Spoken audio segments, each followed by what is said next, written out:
Sometimes the bravest thing a person can do is ask for help when they have nothing left to give. In the winter of 1873, a young widow with a baby, wrapped against her chest, stood before a mountain man's door and whispered words that would change both their lives forever.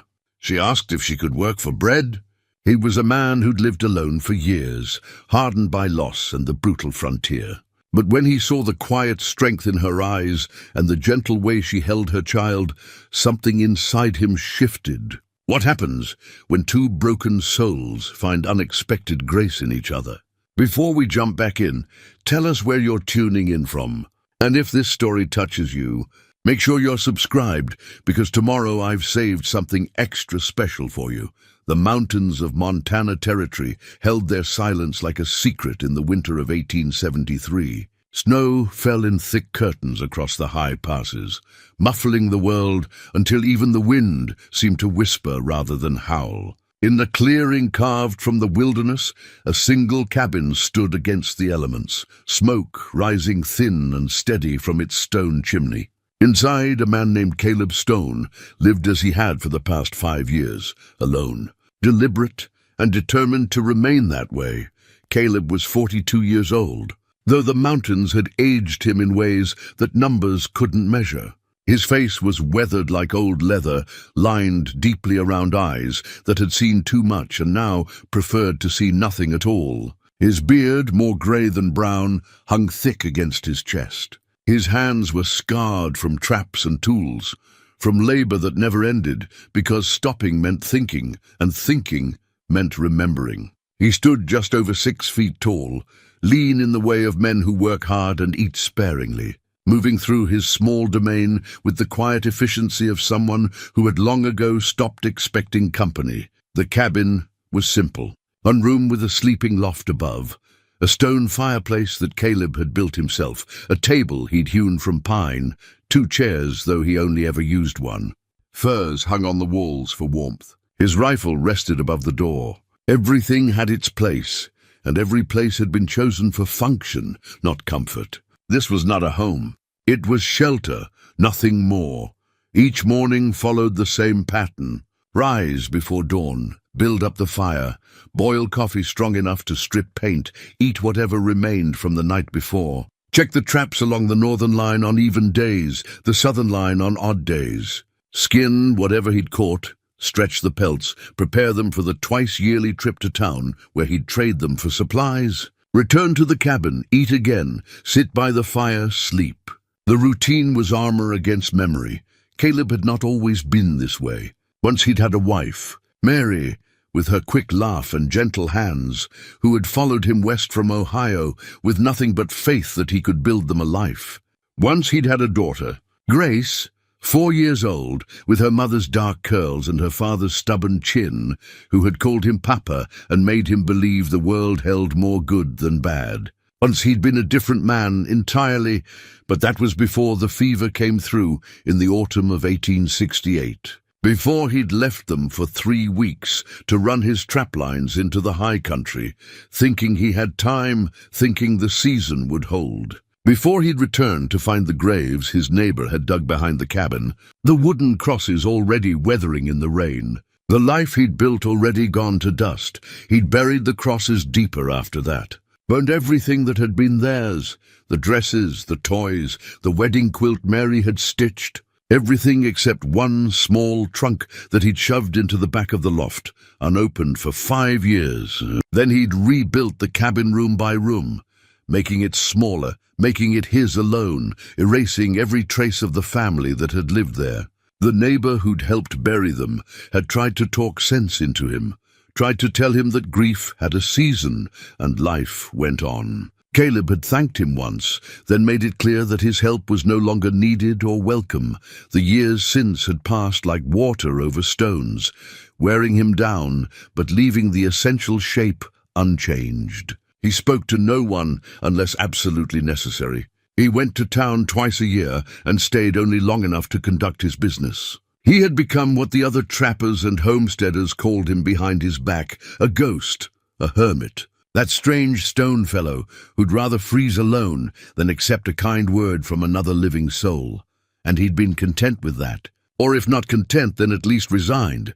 The mountains asked nothing of him but survival, and survival he could manage. The solitude was what he deserved, he told himself. He'd failed to protect the people who mattered most. He had no right to the comfort of human connection, no right to the warmth of a voice that knew his name. That's what he believed right up until the moment someone knocked on his door. It was late afternoon, the winter sun already sinking behind the western peaks, turning the snow to gold and shadow. Caleb had just returned from checking his traps, 3 rabbits and a fox hanging from his belt, and was skinning the first rabbit when he heard it. 3 soft knocks, barely audible over the pop and hiss of the fire. He froze, knife in hand, blood on his fingers. No one came this far up the mountain in winter. No one had knocked on his door in more than 2 years. He set down the knife and wiped his hands on his trousers, moving to the rifle above the door more from instinct than fear. Another knock came, softer than the first, almost apologetic. Caleb lifted the rifle down and checked the load, then moved to the door and opened it fast, the way he'd learned in the war. So whoever was on the other side couldn't get the advantage of surprise. What he saw stopped him cold. A woman stood on his narrow porch, snow gathering on her shoulders and in the folds of her shawl. She was young, maybe 25, with dark hair pulled back from a pale face. But it was her eyes that struck him first, dark, exhausted, but steady. Not the eyes of someone begging, the eyes of someone who had already decided to be brave no matter what happened next. In her arms, wrapped in a thin blanket that had probably been blue once but was now faded to grey, was a baby, maybe 6 months old. Hard to tell in the bundling, but quiet. Too quiet for a baby, Caleb thought, and that worried him in ways he didn't want to examine.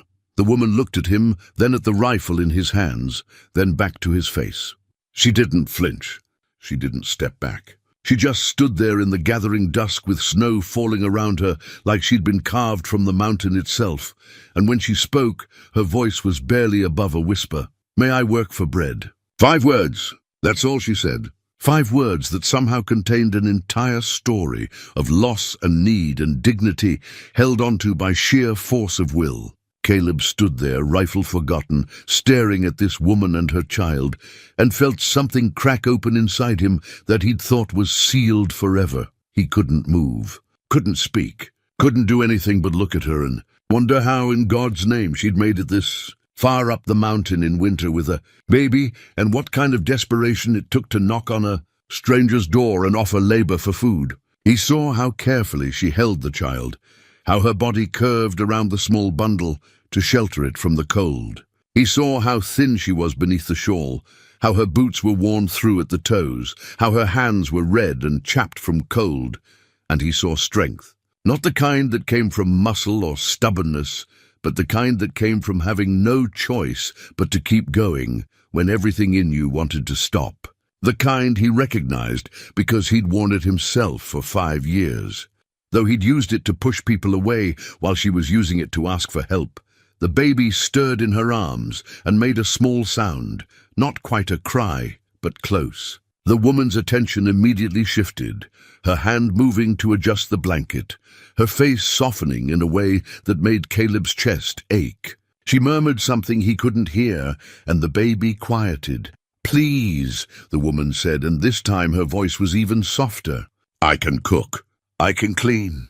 I can mend and chop wood and do whatever needs doing. I'm not asking for charity, just work. Just a chance." Caleb finally found his voice, though it came out rougher than he'd intended. "How far did you come?" "From Red Creek," she said. 15 miles, 15 miles. Through snow. With a baby. Red Creek was the closest thing to a town in these parts, a collection of buildings clustered around a general store and a church. Maybe 40 people, if you counted the outlying homesteads. He'd been there twice in the past year. It was hard country, but it wasn't this hard. There were people there. Why had she come to him? As if reading his thoughts, she said, "There's no work there. Not for a woman alone. Not for—" She stopped, pressed her lips together, started again. "I tried. For 3 weeks I tried. But no one would take us both, and I won't be separated from her. She's all I have." Something in the way she said it, "all I have," made Caleb step back from the doorway. He didn't plan to. His mind was still trying to form reasons why she needed to leave, why he couldn't help, why this was impossible. But his body moved anyway, creating space, and the woman took it as the invitation it was. She came inside slowly, carefully, like she was afraid he might change his mind. She kept the baby close, her eyes moving around the cabin, taking in the sparse furnishings, the pelts on the walls, the rabbits still waiting to be skinned on the table. She didn't say anything, just stood there near the door, snow melting off her shawl and pooling on the floorboards. Caleb closed the door.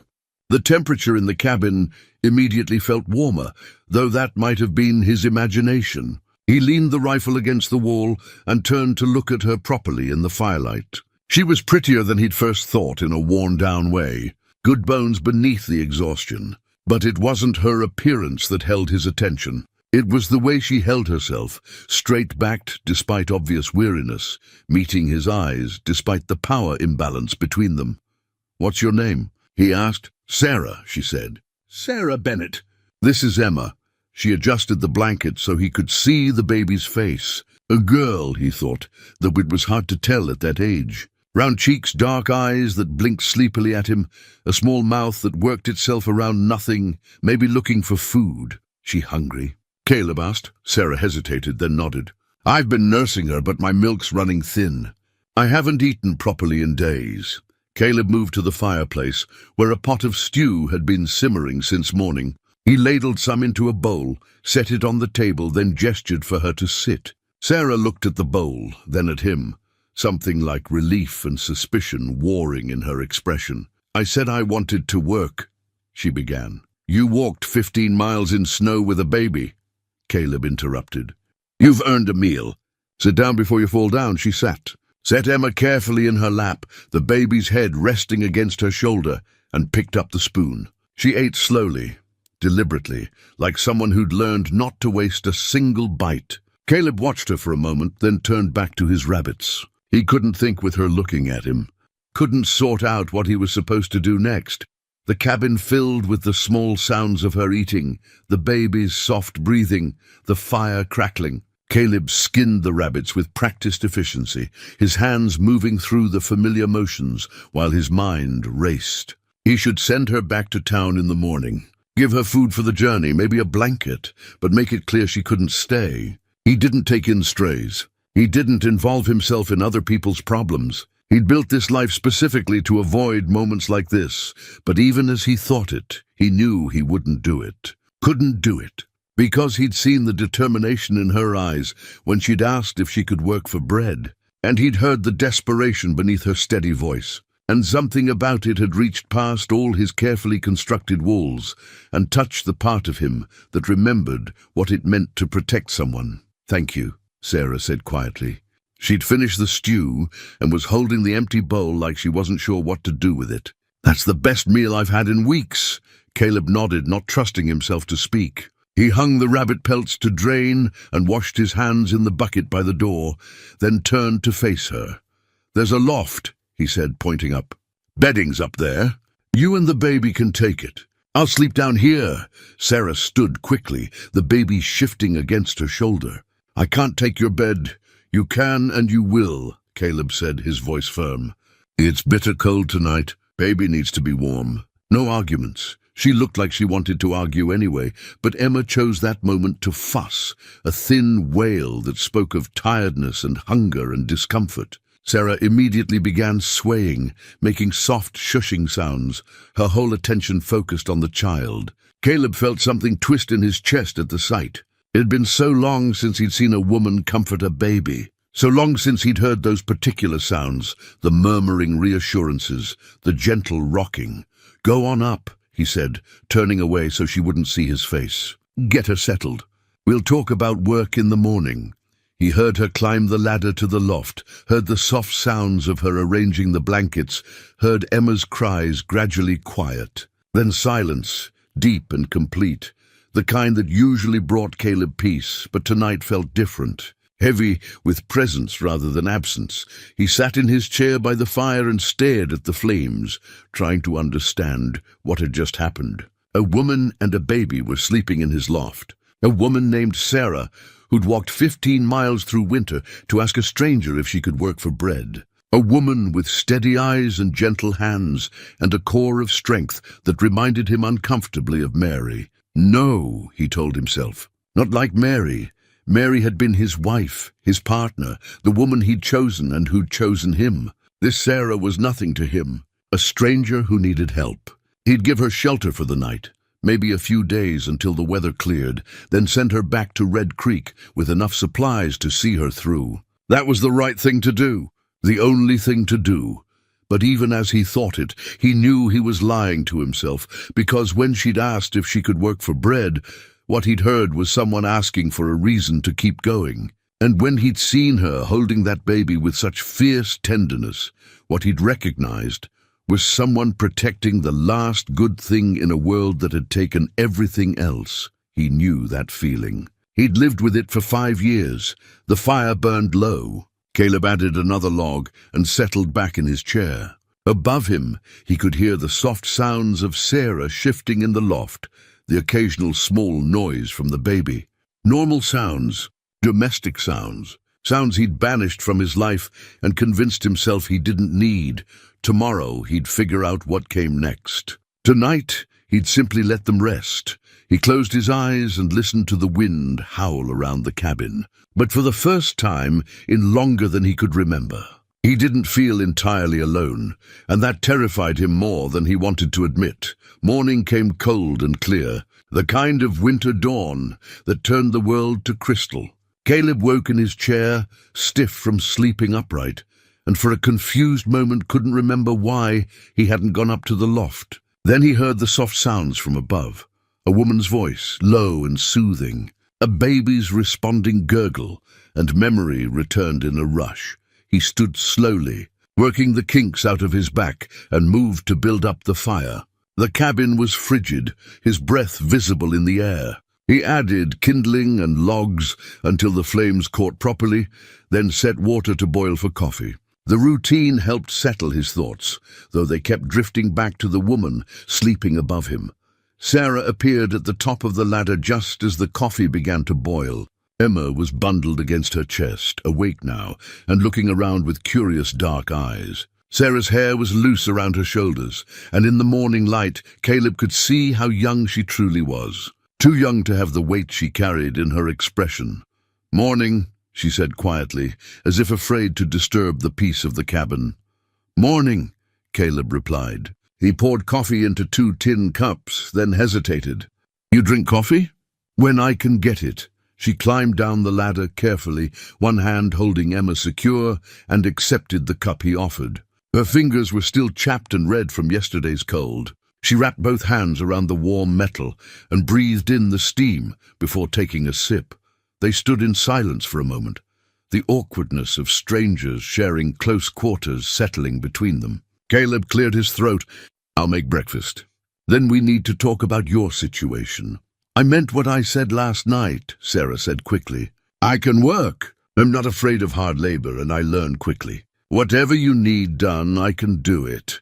Caleb nodded slowly, moving to the larder for cornmeal and bacon. As he cooked, Sarah settled at the table with Emma, who was becoming more animated now, her small hands reaching for her mother's face. Sarah caught the tiny fingers and kissed them, and Caleb had to look away from the tenderness of the gesture. "Why did you really come here?" he asked, his back to her as he tended the skillet. "Red Creek's got families, a church, people who might take in a woman and child. Why walk 15 miles to find a hermit on a mountain?" There was a long pause. When Sarah spoke, her voice was measured, careful. "Because in Red Creek, help comes with conditions. Mrs. Henderson at the boarding house would take me in if I gave Emma to the orphan train heading east in the spring. The Reverend's wife offered to let me stay if I'd work as their housemaid and give Emma to a proper family who could provide for her better. Every offer I received required me to give up my child." Caleb turned to look at her. Emma was playing with a strand of Sarah's hair, oblivious to the conversation. Sarah's face was calm, but her eyes were fierce. "She's not mine by birth," Sarah continued. "She's my sister's child. Margaret died 3 days after Emma was born, and with her last breath, she made me promise I'd keep her daughter safe. I've kept that promise for 6 months now, and I won't break it for a warm bed and regular meals. What about your husband? Caleb asked, then immediately regretted the question when he saw Sarah's face close off. Thomas died in a mine collapse 3 months ago, she said flatly. We'd been married 8 months. We came west because he'd heard there was gold in these mountains, thought he could make a fortune, give us a better life. Instead, he got buried under 1,000 tons of rock, and I got a widow's pension that ran out after 6 weeks. Caleb dished the bacon and cornmeal onto 2 plates and brought them to the table. He sat across from her, watching as she balanced Emma on one knee and ate with her free hand, every movement efficient and practiced. "You can read?" he asked, remembering something she'd said last night. Sarah looked up, surprised. "Yes, my father was a schoolteacher back in Ohio. He made sure both Margaret and I had proper education. Reading, writing, arithmetic, some history and geography. He used to say an educated woman could survive anything." Her mouth twisted slightly. "He was wrong about that. Reading's a useful skill out here," Caleb said. "Not many folks have it." "I noticed you have a Bible on the shelf," Sarah said, nodding toward the book that sat alone on a rough wooden shelf near the fireplace. "I could read to you in the evenings if you'd like, in exchange for letting us stay." Caleb felt something uncomfortable shift in his chest. "I don't need anyone reading to me." "Everyone needs something," Sarah said gently. "You've lived alone a long time, Mr. Stone. I can see it in how this cabin's arranged. Everything for one person, nothing extra, nothing soft. But maybe that's exactly why you need someone to read to you, to remind you that words exist beyond the ones in your own head." He wanted to tell her she was wrong, that she didn't know anything about him or what he needed. But the words stuck in his throat because part of him recognized the truth in what she said. He hadn't heard another human voice in this cabin in more than 2 years. Hadn't heard a woman's voice in much longer than that. "The storm's getting worse," he said instead, looking toward the window where snow had begun to fall again, thick and heavy. "You won't be able to travel back to Red Creek for a few days, at least." "I wasn't planning to go back," Sarah said calmly. "You can't stay here permanently." "Why not?" The question hung between them, simple and devastating. Caleb opened his mouth to give her all the reasons. It wasn't proper. People would talk. He lived alone for a reason. She deserved better than a hermit's charity. But what came out was, "It's not a life for a woman and child. Too isolated. Too hard. Harder than starving in Red Creek." Sarah met his eyes steadily. "Harder than watching my daughter?" She paused, corrected herself. "Emma waste away because I can't feed her properly? I walked 15 miles through snow because I'd heard about a trapper who lived alone up here, who came to town twice a year and never spoke to anyone. I thought maybe a man like that wouldn't have conditions, wouldn't ask me to choose between survival and keeping my promise." Caleb stared at her, something hot and uncomfortable burning in his chest. She'd sought him out specifically because of his reputation as a hermit, because she thought his isolation meant he wouldn't interfere, wouldn't judge, wouldn't demand she give up the one thing she had left. Emma chose that moment to let out a sharp cry, her face scrunching up in distress. Sarah immediately shifted her attention, standing and bouncing gently, making soft shushing sounds. But the baby's cries intensified, and Sarah's expression grew worried. "She's hungry," Sarah said quietly. "And I don't have enough milk." "Haven't had enough for weeks now." Caleb stood abruptly, moving to the larder. He pulled out a jar of goat's milk he'd gotten from a homesteader 2 valleys over, part of a trade for pelts. He'd been using it in his coffee, but he heated some in a small pot, testing the temperature against his wrist, the way he remembered Mary doing with Grace. When it was right, he poured it into a cup and brought it to Sarah. "Try this carefully, see if she'll take it." Sarah looked at him with something like wonder, then carefully dipped her finger in the milk and let Emma suck it from her fingertip. The baby's eyes widened, and she latched onto Sarah's finger with surprising strength. Sarah laughed, a sound that transformed her entire face, and Caleb felt his carefully constructed walls crack a little wider. They spent the next hour figuring out how to get Emma to drink the milk. Caleb carved a small piece of cloth into a makeshift nipple, and eventually the baby caught on, sucking eagerly at the milk-soaked fabric. Sarah's relief was palpable, tears gathering in the corners of her eyes, though she blinked them away quickly. "Thank you," she whispered. "You have no idea what this means." But Caleb thought he did. He remembered the terror of watching a child suffer, the helplessness of not being able to fix what was broken. He remembered, and he wished he didn't. The storm raged outside for 3 days. Snow piled against the cabin walls, wind howling through the mountain passes, making travel impossible. Sarah proved her worth immediately. She reorganized Caleb's chaotic supplies, mended his torn shirts with neat, tight stitches, cooked meals that actually tasted like something beyond pure sustenance. She moved through the cabin with quiet efficiency, always aware of where Caleb was, always careful not to intrude on his space more than necessary. And every evening, after supper was cleared and Emma was settled, Sarah would take down the Bible from the shelf and read aloud. Her voice was clear and measured, each word given its proper weight. She read the Psalms mostly, the parts about valleys and shadows and comfort. And Caleb sat in his chair and listened, and felt something frozen inside him begin, ever so slightly to thaw. On the 3rd night, as Sarah was reading, Emma asleep in the makeshift cradle Caleb had fashioned from a wooden crate and some blankets, she paused mid-verse and looked up at him. "I should tell you something," she said, "before this goes any further and you feel obligated." Caleb waited, watching the firelight play across her face. Sarah reached into the pocket of her dress and pulled out a small leather pouch. She opened it and tipped the contents onto the table. 3 coins fell out dull in the lamplight. "This is everything I have left in the world. $3.20. It's not enough to pay you for room and board, not enough to start over anywhere else. I came here with nothing to offer but my labor because I truly have nothing else." She looked at him steadily. "I wanted you to know that, so you can make your decision with all the facts."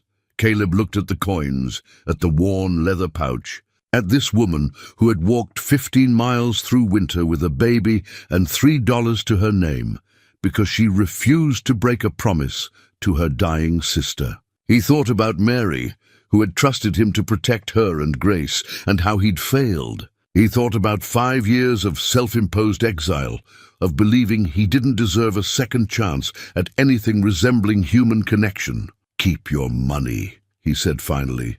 "You'll need it come spring." "Come spring?" Sarah's voice was careful, hoping but not quite believing. "Storm'll break in a day or 2, Caleb said. "When it does, I'll need to check all my trap lines, make sure nothing's damaged. Could use someone to help with the skinning and stretching, if you're willing.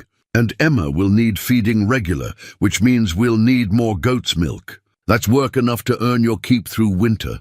He didn't say the rest, that he'd already decided she could stay, that the cabin felt less empty with her voice in it, that watching her care for Emma had reminded him of what it meant to fight for something beyond mere survival. He didn't say any of that because saying it would make it real, and making it real would mean admitting he'd let someone past his defenses. But Sarah heard it anyway. He could see it in her eyes, the way they softened with relief and gratitude and something else he couldn't quite name. "Thank you," she said simply. "We won't be a burden. I promise." Caleb nodded and stood, suddenly needing distance. "Best get some sleep. Morning comes early." He lay awake that night in his chair, listening to the wind and the soft breathing from the loft, and wondered what he'd just agreed to. Sarah Bennett had arrived at his door with nothing but a baby and a whispered question, and somehow, in the space of 3 days, she'd managed to disrupt the careful isolation he'd built over 5 long years. His hand unconsciously moved to his pocket, where he kept the one thing he'd saved from his old life, a gold wedding band that had belonged to Mary. He pulled it out and turned it in the firelight. Watching the metal gleam, he should send Sarah away when the storm broke, should give her supplies and directions to the next town over, where she might find work without conditions. That would be the smart thing, the safe thing. But when he imagined the cabin empty again, silent again, just him and his ghosts and his guilt, something in him rebelled against it. Maybe, he thought, just maybe, he could let them stay a while longer, just until spring. just until Sarah found her feet and Emma grew stronger. Just until he could convince himself he'd done the right thing by helping them. He slipped the ring back into his pocket and closed his eyes. But sleep was a long time coming. The storm broke on the fourth day, leaving the world transformed. Snow lay thick across the mountain, pristine and blinding in the morning sun. Caleb stood on the porch, breathing in air so cold it burned his lungs, and felt the familiar pull of the trap lines calling him back to routine. Behind him, he heard Sarah moving in the cabin, the soft sounds of her tending to Emma, and realized his routine had already changed more than he'd admitted. "I'm heading out to check the northern line," he called back through the open door. "Should be back by mid-afternoon." Sarah appeared in the doorway, Emma bundled against her chest. "Can I come with you?" Caleb turned, surprised. "It's a hard walk. 5 miles out, 5 back. Steep terrain. I walked 15 miles through a storm with a baby," Sarah reminded him gently. "I think I can manage 10 miles in clear weather. Besides, you said you'd teach me the work. Can't learn if I stay inside." She had a point, and Caleb found he didn't actually want to refuse her. The thought of company on the trapline, something he'd avoided for 5 years, suddenly didn't seem as terrible as it should have. "Bundle the baby warm," he said. "And yourself. We leave in 10 minutes. They set out with Emma, strapped securely to Sarah's back in a sling Caleb had fashioned from an old blanket and leather straps. The baby seemed content, her dark eyes taking in the white world around her with apparent fascination. Sarah proved to be a strong walker, matching Caleb's pace without complaint, though he noticed her breathing heavily by the time they'd climbed the first steep ridge. "Tell me what I'm looking for," Sarah said as they walked, her breath puffing white in the cold air. Caleb began pointing out signs, animal tracks in the snow, the subtle disturbances that indicated where traps were set, the way the land shaped game trails and natural passages. Sarah listened intently, asking smart questions that showed she understood the logic behind the placement. "My father used to trap rabbits back in Ohio," she said as they approached the first snare. "Nothing like this scale, but the principle's the same. Read the land, think like the animal, be patient." The first 3 traps were empty, but the fourth held a decent-sized beaver. Caleb began the process of resetting the trap, showing Sarah how to handle the mechanism without losing fingers to its steel teeth. She watched closely, then surprised him by reaching for the trap herself. "May I try?" He hesitated, then stepped back. Sarah's hands were smaller than his, but steady as she worked through the steps he'd shown her. She made a few mistakes, had to start over twice, but eventually got the trap set properly. When she looked up at him, there was a small smile on her face, pride in accomplishment. "Good," Caleb said simply, but he saw how the single word of approval brightened her expression. They worked through the rest of the line together, Sarah growing more confident with each trap. Emma slept through most of it, warm against her mother's back. Around midday, they stopped to rest on a fallen log, and Caleb shared the bread and dried meat he'd brought. "You're a good teacher," Sarah said, tearing off a piece of bread. "Patient, clear. My father was like that too." "What happened to him?" Caleb asked, then immediately regretted the question. He'd been trying to avoid personal conversations, but something about the mountain's solitude made words come easier. "Cholera. 7 years ago. Took both my parents within a week of each other. Margaret and I went to live with our aunt in Cincinnati, but she passed 2 years later. That's when I met Thomas." Sarah's voice was matter-of-fact, but Caleb heard the weight beneath it. "He was working in a factory, saving money to go west. He had such dreams, Mr. Stone. He truly believed we'd find gold, build something lasting." She paused. "He was a good man. Just unlucky. Call me Caleb," he heard himself say. "Out here, Mr. Stone sounds too formal." Sarah looked at him, something shifting in her expression. "Caleb, then. And you should know, I wasn't entirely honest about why I chose to find you specifically." Caleb tensed slightly. "What do you mean?" "In Red Creek, people talk. I heard stories about the hermit on the mountain, the man who lost his family and chose isolation over community. I heard he was hard but fair, that he never cheated in his trades, that he'd once helped a lost child find her way back to town without asking for thanks or recognition." She met his eyes. "I came to you because I thought a man who'd suffered loss might understand what it means to protect what little you have left." Caleb felt something uncomfortable twist in his chest. He stood abruptly, shouldering his pack. "We should keep moving." Still got half the line to check. They walked in silence for a while, but it wasn't the awkward silence from earlier. Sarah seemed to understand that she'd touched on something Caleb wasn't ready to discuss, and she let it be. Instead, she pointed out things she noticed. A hawk circling overhead. The way the snow had drifted against the north side of the trees. The tracks of what might have been a mountain lion crossing their path hours earlier. The last trap on the line held 2 rabbits, a good catch, as Caleb skinned them quick, efficient movements born of long practice. Sarah asked if she could learn that too. "It's bloody work," Caleb warned. "I've birthed a baby and buried a husband," Sarah replied. "I'm not afraid of blood." So he taught her, guiding her hands through the process, showing her where to cut, how to peel the hide back cleanly. She was methodical and careful, not rushing, not flinching from the reality of it. By the time they finished, her hands were stained red, but her face showed satisfaction rather than revulsion. "You're tougher than you look," Caleb said, and it came out more like a compliment than he'd intended. "I've had to be," Sarah replied simply. The walk back to the cabin was easier.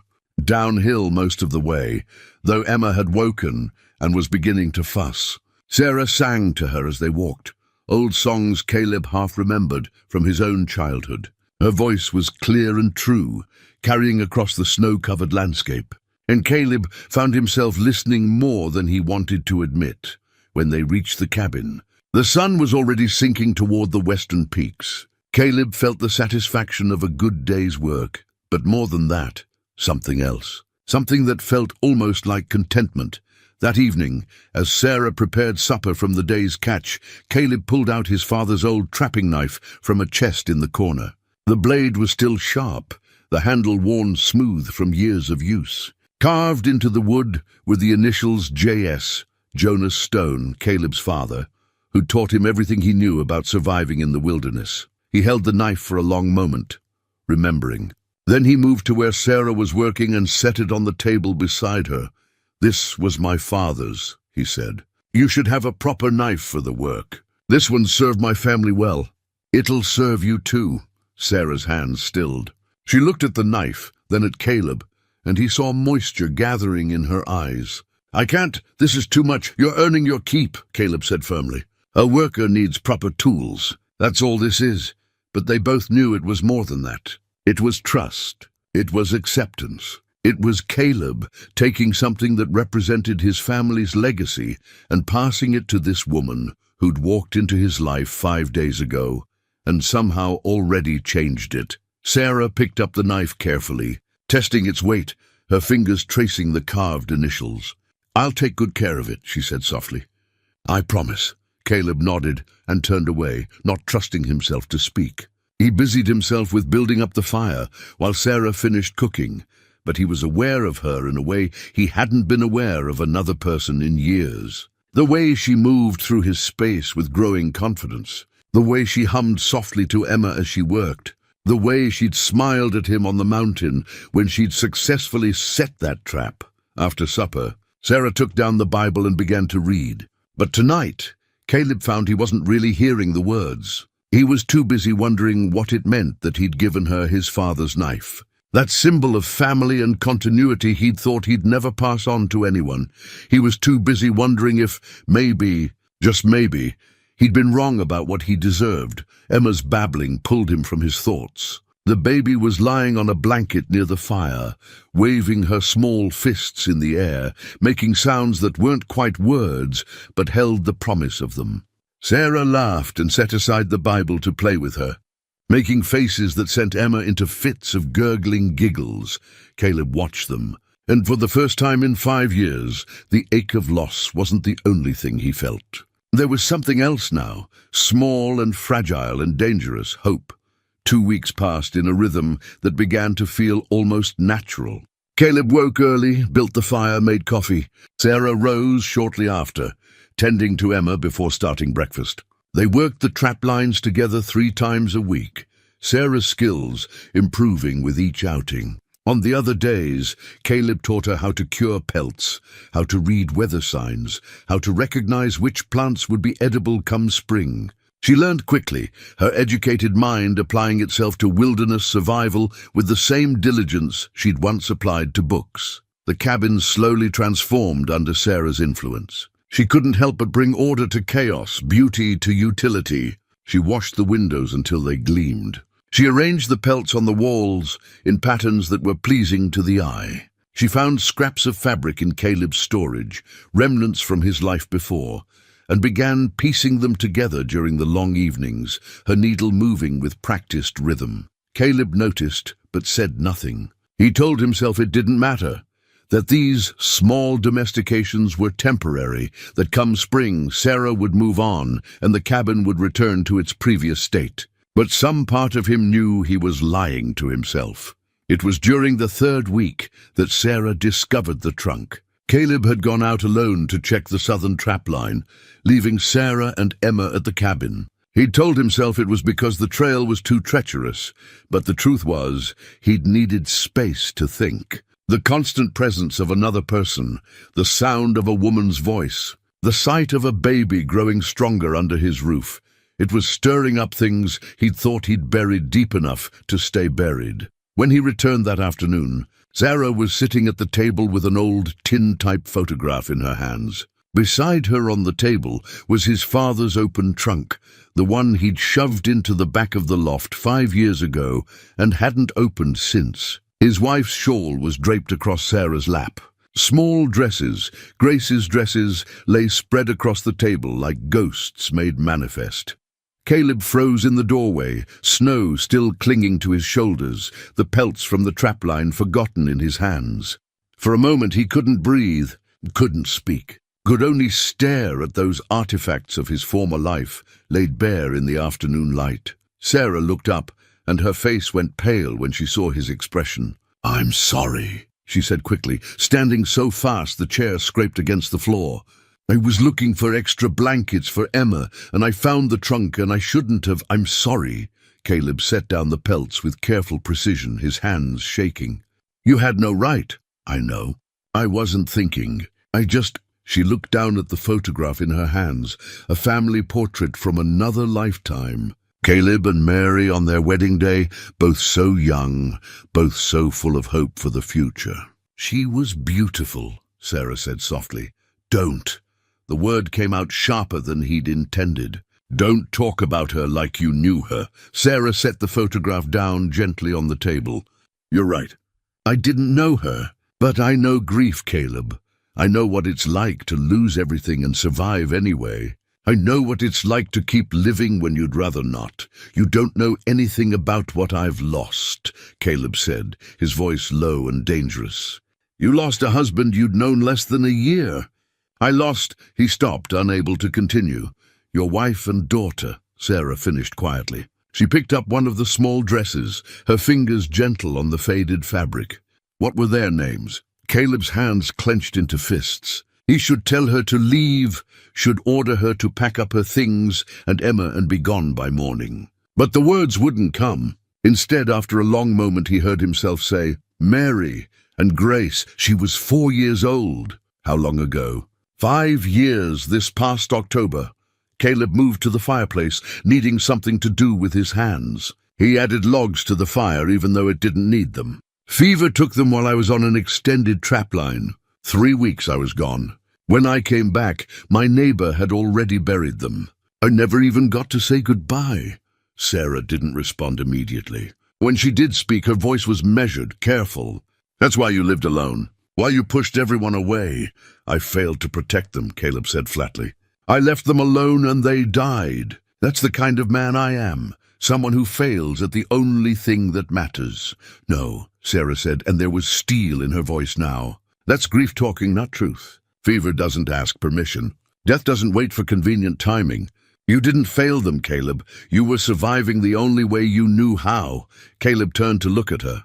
She was holding the photograph again, studying it with careful attention. In the fading afternoon light, with Mary's shawl draped across her lap and Grace's dress in her hands, She looked like she belonged to his past, rather than his present. "Tell me about them," Sarah said. "Why?" "Because keeping them locked away in a trunk doesn't honor their memory. It just makes the hurt last longer." She met his eyes. "And because I told you about Thomas, about my sister, about everyone I've lost." "That's fair." Caleb sat down heavily in his chair.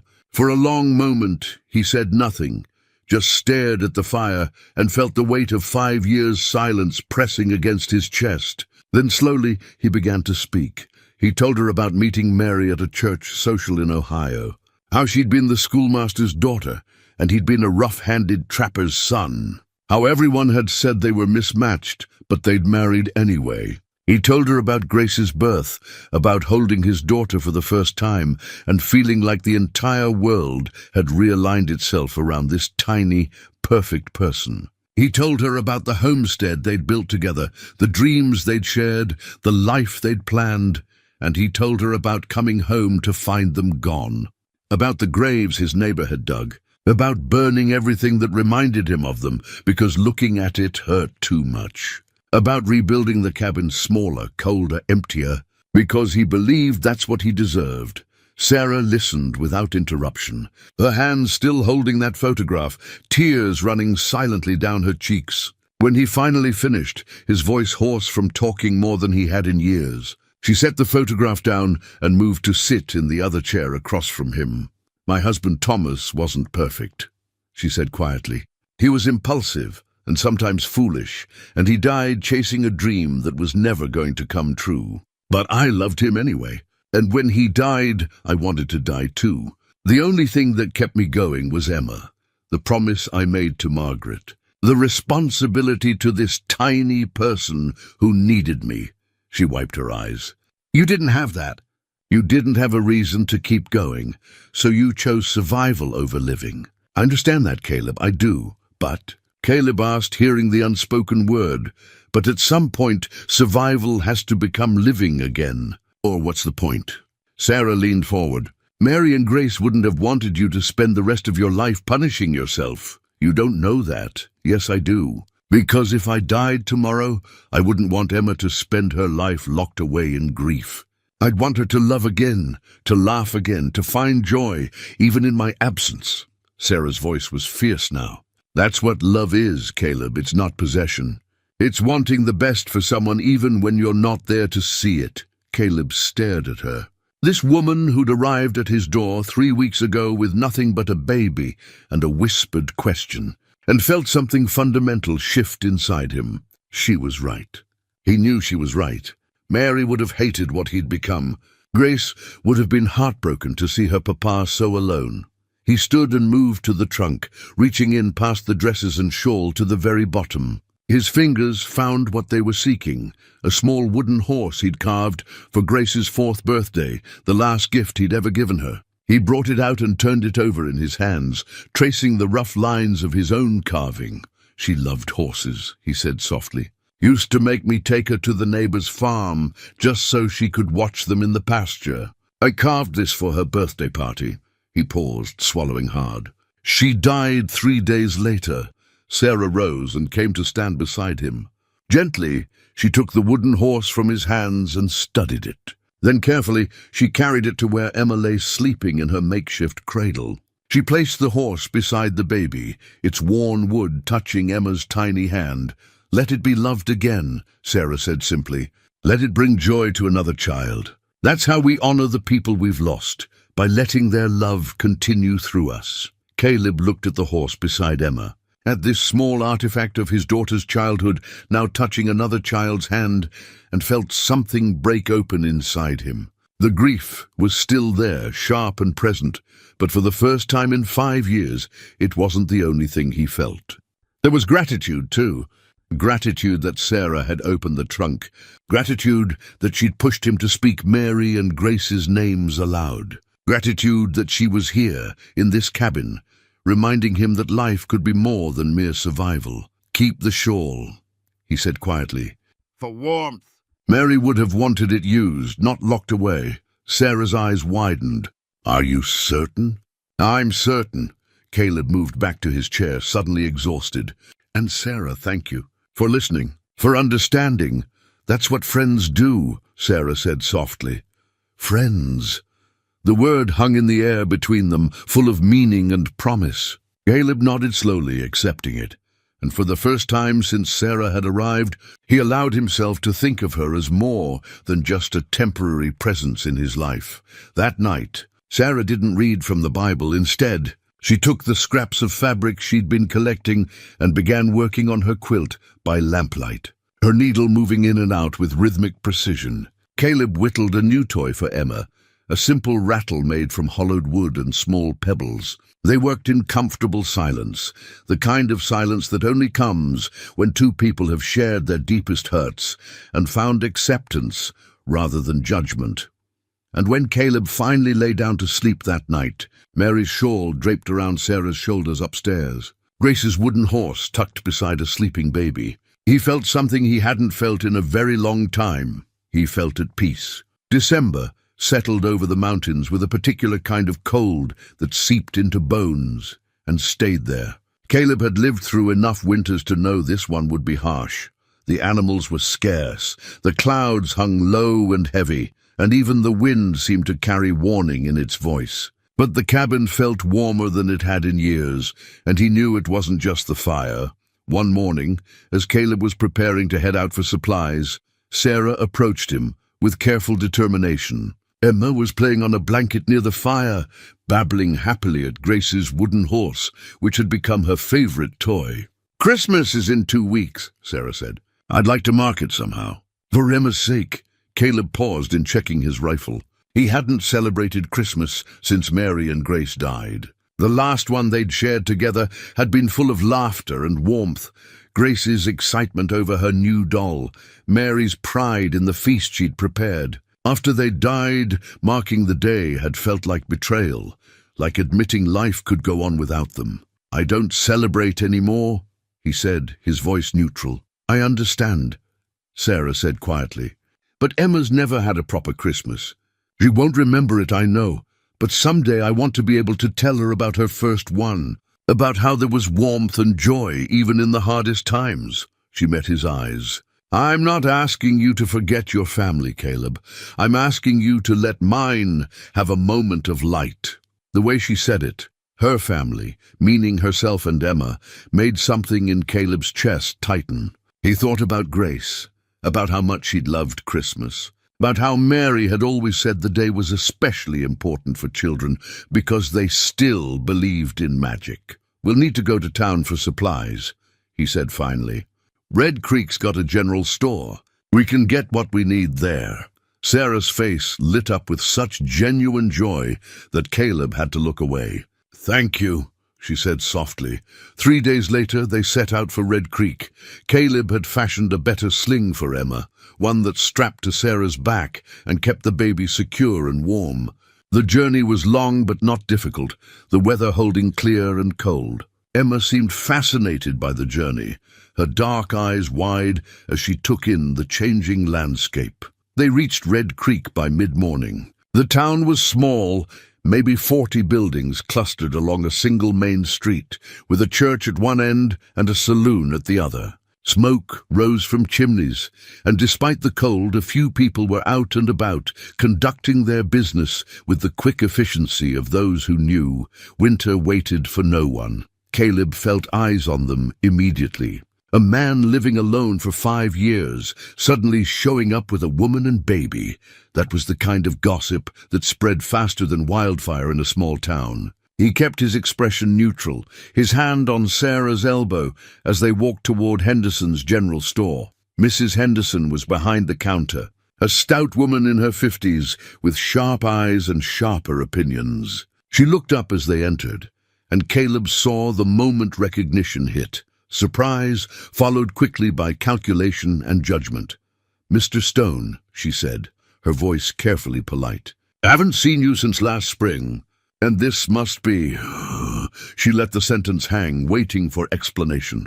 "Sarah Bennett," Sarah said before Caleb could speak. She stepped forward, Emma visible in the sling on her back. "I'm working for Mr. Stone, helping with his trap lines and household management." Mrs. Henderson's eyebrows rose. "Working for him? I see. The words carried weight beyond their surface meaning. "And the child?" "My daughter," Sarah said firmly. "Emma, I remember you," Mrs. Henderson said slowly. "You came through about a month ago looking for work. Didn't realize you'd found it so far up the mountain." The implication hung heavy in the air, that the arrangement was improper, that Sarah had traded respectability for shelter. Caleb felt anger rise in his chest, but Sarah remained calm, her spine straight, her eyes meeting Mrs. Henderson's without flinching. "Mr. Stone has been gracious enough to give me honest work," Sarah said, "and I'm grateful for it." "I'm sure you are," Mrs. Henderson said, and now the judgment was open. "Still, people will talk. A young woman, unmarried, living alone with a man in the wilderness." "It's not proper, Mrs. Bennet." "Miss," Sarah corrected quietly. "I'm a widow." Before Mrs. Henderson could respond, the door opened behind them, bringing a gust of cold air and 3 men. Caleb turned and immediately felt his instincts shift into alert. He recognized the type. Rough men, the kind who came west because they'd run out of chances back east. Men who saw opportunity in other people's weakness. The one in front was tall and well-dressed for Red Creek. His coat made of good wool, his boots barely worn. He had the look of someone who made money off other people's work. Behind him were 2 harder men, muscle for hire, their eyes constantly moving, assessing threats. "Mrs. Henderson," the well-dressed man said pleasantly. "Good to see you. I was hoping to—" He stopped when he saw Caleb and Sarah, his expression shifting to interest. "Well now, Caleb Stone, haven't seen you in town for quite some time." Caleb nodded once, wary. "Walsh," Garrett Walsh smiled, but it didn't reach his eyes. He was maybe 40, handsome in a polished way that spoke of cities and schemes. He'd shown up in Red Creek about 2 years ago, started buying up land, talking about development and progress, and the railroad coming through. Some people thought he was the future. Caleb thought he was trouble. "And who's this lovely lady?" Walsh asked, his attention shifting to Sarah in a way that made Caleb's jaw tighten. "Sarah Bennet," she said politely but coolly. "Mr. Stone's employee." Walsh's eyebrows rose in exaggerated surprise. "Employee? My. Stone, I didn't take you for the type to hire help. Thought you preferred solitude." His eyes moved to Emma, then back to Sarah, and Caleb saw the calculation there. "Must be quite the arrangement." "It's honest work," Caleb said, his voice flat and hard. "Now, if you'll excuse us, we have business with Mrs. Henderson." But Walsh didn't move. Instead, he leaned against the counter, making it clear he planned to stay. "Actually, Stone, I'm glad I ran into you. Been meaning to make my way up your mountain for a conversation. You've got prime property up there. That pass you live in is the only easy route through the northern ridge. Railroad surveyors came through last month, confirmed what I suspected.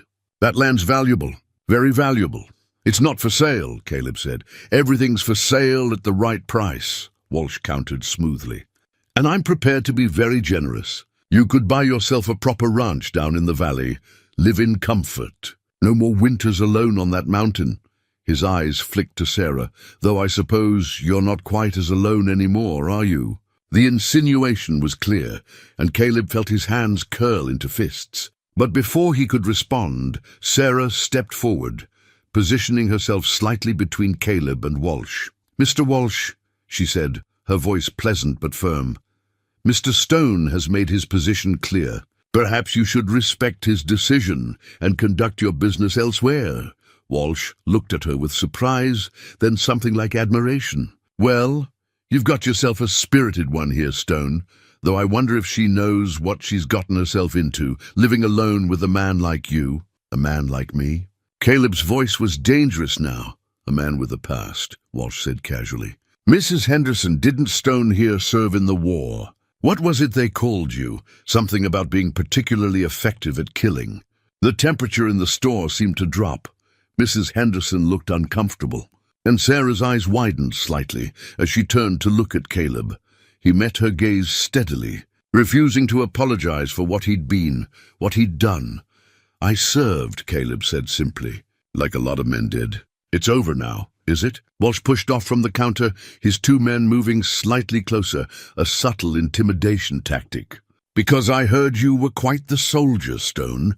Heard you did things during the war that would make most men's blood run cold. Makes a person wonder what else you might be capable of. Caleb took a step forward, and Walsh's men immediately tensed, hands moving toward weapons. But Sarah's hand on Caleb's arm stopped him. Her touch was light but grounding, pulling him back from the edge of violence that Walsh was clearly trying to provoke. "We're here for supplies, not conversation," Sarah said firmly. "Mrs. Henderson, if you could help us with our list, we'll be on our way." For a long moment, no one moved. Walsh watched Caleb with calculating eyes, clearly measuring, assessing, planning. Finally, he smiled and tipped his hat. "Of course. Don't let me keep you from your shopping." He moved toward the door, his men following, but at the threshold he turned back. "Think about my offer, Stone. That land's going to be worth a fortune when the railroad comes through. Better to sell now and profit than to hold on from stubbornness and regret it later." His eyes moved to Sarah and Emma. "After all, you've got more to think about now than just yourself." The threat was subtle but unmistakable. Walsh left, and silence filled the store in his wake. Mrs. Henderson cleared her throat. "Your list, Mr. Stone?" Caleb handed it over, his mind racing. Walsh's interest in his property wasn't new, but the intensity of it was. And the way he'd looked at Sarah, the implications he'd made about their arrangement, that was calculated malice, designed to damage Sarah's reputation and isolate them further. As Mrs. Henderson gathered their supplies, flour, sugar, coffee, fabric for Sarah's quilt, a few small items that might serve as Christmas gifts, Caleb noticed how the woman's demeanor had shifted. She was helping them, but her movements were stiff, disapproving. By tomorrow, everyone in Red Creek would know that Caleb Stone had a woman and baby living with him, and the gossip would be unkind. Sarah seemed to sense it too. As they loaded their purchases into packs, she held her head high, refusing to show shame or embarrassment. Emma babbled happily, oblivious to the tension, and Sarah smiled at her daughter with such fierce love that Caleb felt something shift in his chest. They left town quickly, neither speaking until they were well up the mountain trail. Finally, Sarah broke the silence. "You were a soldier. It wasn't a question, but Caleb answered anyway. Union Army, served for 4 years. Did what needed doing.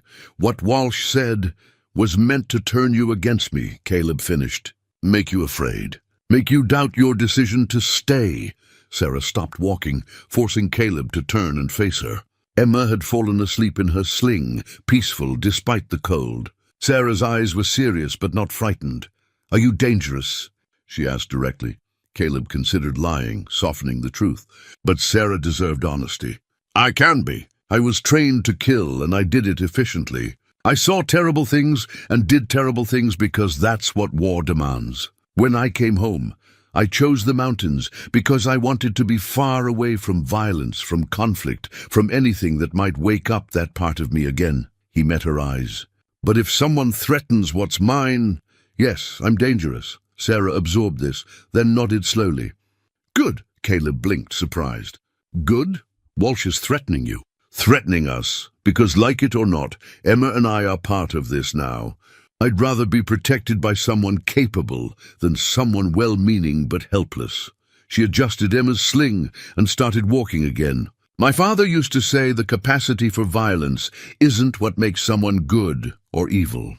It's when and why they choose to use it." They walked in silence for a while longer, and Caleb thought about Mary, who had known about his war service but had never seen that side of him. She'd known him after, when he was trying to be gentle, trying to be just a husband and father.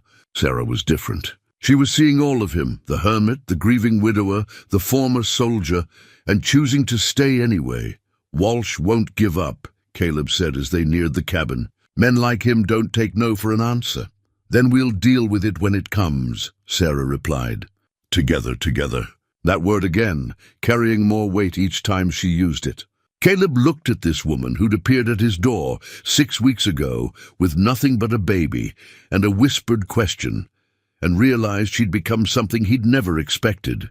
A partner. Not in the romantic sense, not yet anyway, but in the deeper sense of two people facing the world side by side. That night, as Sarah worked on her quilt, and Caleb carved toys for Emma's Christmas. He allowed himself to think about the future beyond simple survival. Maybe Sarah would stay through spring, maybe longer. Maybe, and this was the thought that both thrilled and terrified him, maybe she'd stay permanently, and if Walsh came for his land, well, Caleb had spent 5 years trying to forget he'd once been a soldier, but some skills, once learned, were never truly forgotten. Christmas Eve arrived with fresh snow and a crystalline silence that made the world feel new. Sarah had transformed the cabin in small ways. Pine boughs hung over the door, candles made from rendered animal fat placed carefully around the room, the smell of baking bread filling the air. Emma, now 7 months old and growing stronger every day, sat propped against rolled blankets, watching everything with curious eyes. Caleb had carved her a wooden horse, smaller than Grace's, but just as carefully made. Each line smoothed until the wood felt like silk under his fingers. He'd also made Sarah a shuttle for her weaving, carved from birchwood with delicate precision. It sat wrapped in cloth, hidden in the loft, and he found himself nervous about giving it to her in a way he hadn't felt since courting Mary.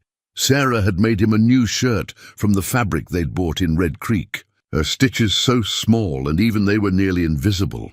She'd also included something unexpected. She'd embroidered his initials on the cuff, small and subtle, but there. A mark of permanence, of belonging.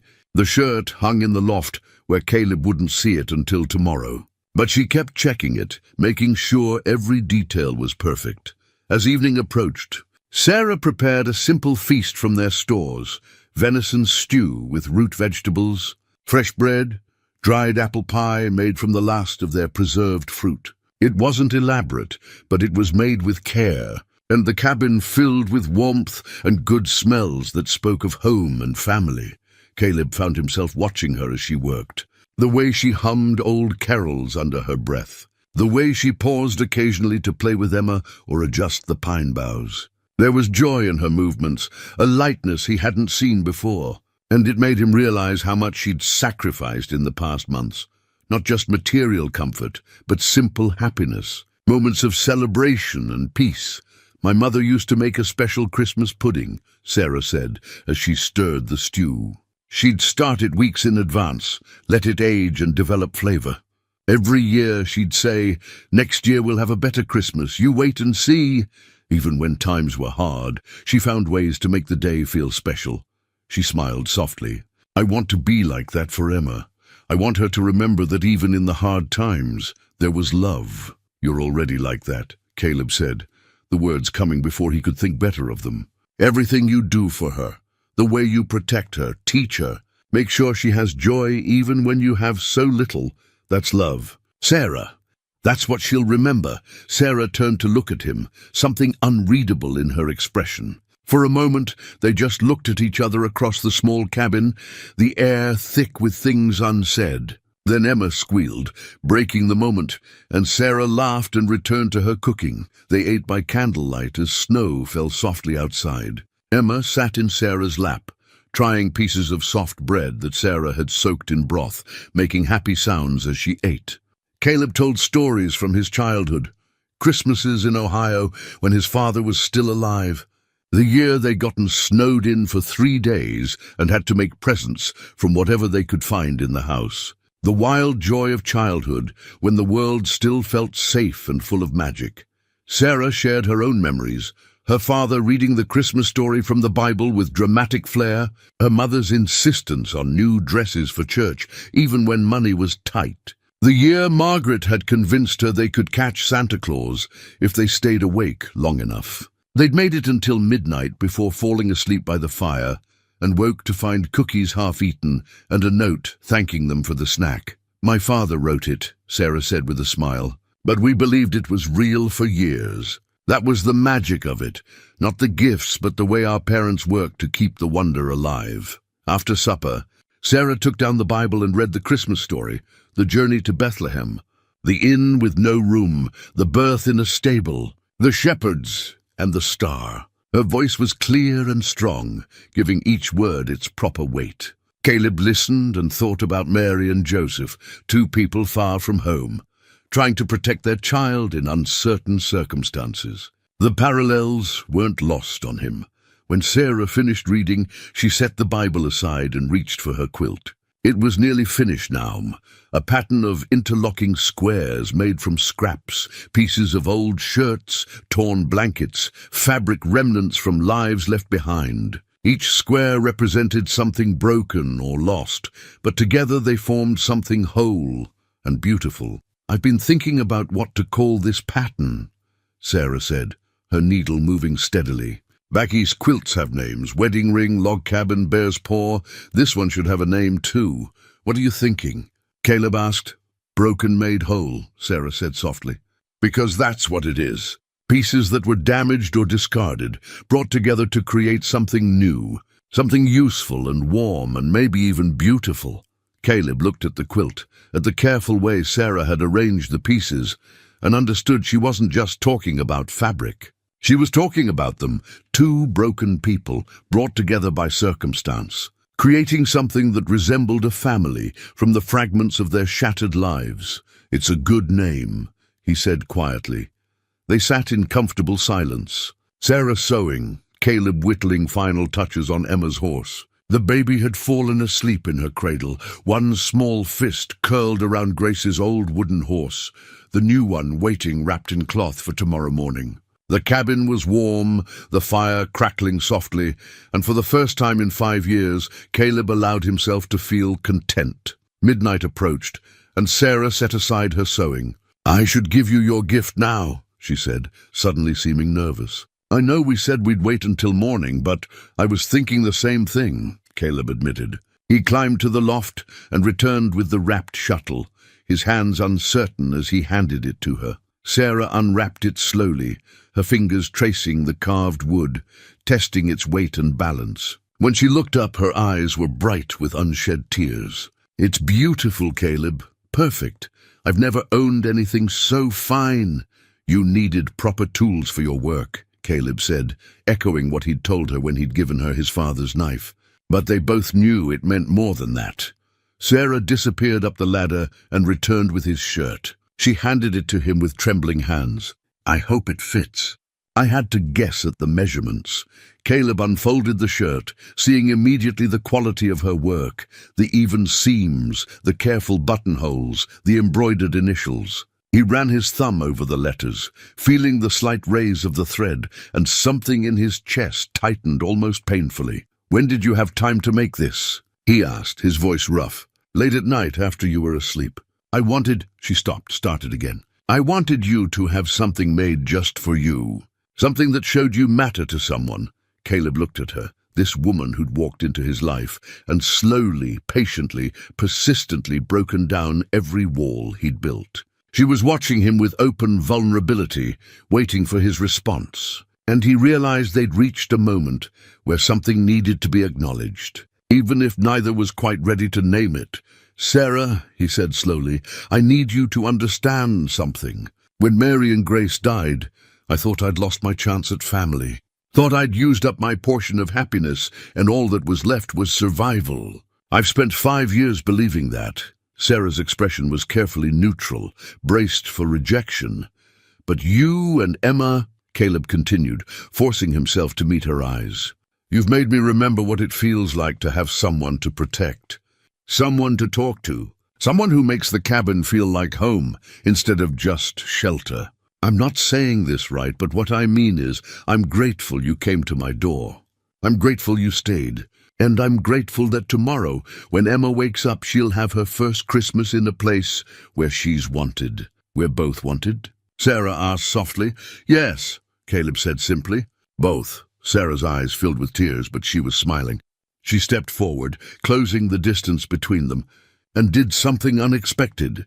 She reached up and placed her hand against his bearded cheek, her touch gentle and warm. "Thank you," she whispered, "for giving us a home, for seeing us as more than a burden, for letting yourself care again." They stood like that for a long moment, her hand on his face, his heart pounding in his chest. It wasn't a kiss. Neither was ready for that. The ghosts of their lost spouses still too present, but it was acknowledgement. It was promise. It was the beginning of something neither had expected to find again. A log shifted in the fireplace, sending up sparks, and the moment broke. Sarah stepped back, wiping her eyes, laughing softly at herself. "Look at me, crying on Christmas Eve. Margaret would have teased me terribly. Mary would have said tears were allowed on holy days," Caleb replied, his voice warm with memory. "She cried every Christmas, said the story of the Nativity always got her emotional." They returned to their chairs, but something had shifted between them. The air felt different, charged with possibility and hope. Sarah picked up her quilt, and Caleb watched her sew in the flickering candlelight, and allowed himself to imagine a future where this scene was normal, where Christmas came year after year with Sarah beside him, Emma growing up strong and loved, perhaps even other children in time, a family rebuilt from broken pieces. It was a dangerous thought. Hope was dangerous, but for the first time in 5 years, Caleb found he was willing to risk it. Near 1 a.m, Sarah finally set aside her quilt, stretching her tired shoulders. "I should sleep. Emma will be up with the dawn, and I want to be awake to see her face when she finds her presents." "Good night, Sarah," Caleb said softly. "Good night, Caleb," she replied. At the ladder, she paused and looked back. "This has been the best Christmas I've had in years. Thank you for letting us be part of yours." After she'd climbed to the loft, Caleb sat alone by the fire, the new shirt still in his hands. He traced the embroidered initials, CS, and thought about how Sarah's stitches had literally bound him into the fabric. It was a small thing, but it felt significant, permanent. He thought about Walsh and his threats, about the difficult months ahead, about all the ways this fragile piece could shatter. But for tonight, Christmas Eve in a cabin in the Montana mountains, he allowed himself to simply feel grateful. The fire burned low. Outside, snow continued to fall, blanketing the world in white. And upstairs, Sarah pulled a small dried wildflower from between the pages of the Bible, a violet she'd found last summer in Red Creek and pressed before coming up the mountain. She'd placed it there to mark her place when she read, but now it felt like something more. Like a reminder that beauty persisted even in the hardest times, that small moments of grace could be preserved, held close, and remembered. She tucked it back into the Bible, marking the passage about love bearing all things, believing all things, hoping all things. Then she lay down beside Emma, pulled Mary's old shawl around her shoulders, and fell asleep thinking about a man who'd learned to care again, despite his best efforts not to. And in the morning, when Emma woke to find 2 wooden horses and a world full of love, it would be the beginning of something none of them could have imagined when Sarah first whispered her desperate question at Caleb's door. But that was the thing about grace, Sarah thought as sleep claimed her. It came when you needed it most, often in forms you never expected, and it had the power to transform even the most broken hearts into something capable of love again. The new year arrived with bitter cold and an uneasy peace. Sarah and Caleb settled into their partnership with growing comfort, their conversations becoming easier, their silences companionable. Emma was thriving, growing stronger each day, beginning to pull herself up on furniture and babble sounds that were almost words. The cabin felt lived in now, warm not just from the fire, but from the presence of people who cared for each other. But Caleb couldn't shake the feeling that something was coming. He'd lived through enough winters to read the signs, the way the animals were scarce, the odd tension in the air, the feeling of being watched when he checked his trap lines. Twice he'd found tracks near the cabin that didn't belong to him, boot prints in the snow that circled the property as if someone had been observing, planning. He said nothing to Sarah, not wanting to worry her, but he checked his rifle more often, kept extra ammunition close, and made sure Sarah knew where the emergency supplies were kept. She noticed his increased vigilance but didn't press him on it, trusting him to tell her if there was immediate danger. 3 weeks into January, everything changed. It was mid-morning when they heard horses approaching. Caleb was outside splitting wood, and Sarah was inside with Emma, baking bread. The sound of hoofbeats on snow was unmistakable, and Caleb set down his axe immediately, moving to the cabin door. "Sarah," he called quietly, Company coming. Stay inside with Emma. 3 riders appeared through the trees. Garrett Walsh, on a fine black horse, flanked by 2 rough-looking men Caleb recognized from town. Walsh was dressed for business, his wool coat expensive, his expression pleasant, but his eyes cold. He pulled up his horse about 20 feet from the cabin and dismounted with practiced ease. "Stone," Walsh called out, his tone friendly. "Hope I'm not disturbing you." Caleb stepped onto the porch, positioning himself between Walsh and the cabin door. His rifle was inside, but he had his knife at his belt. "What do you want, Walsh?"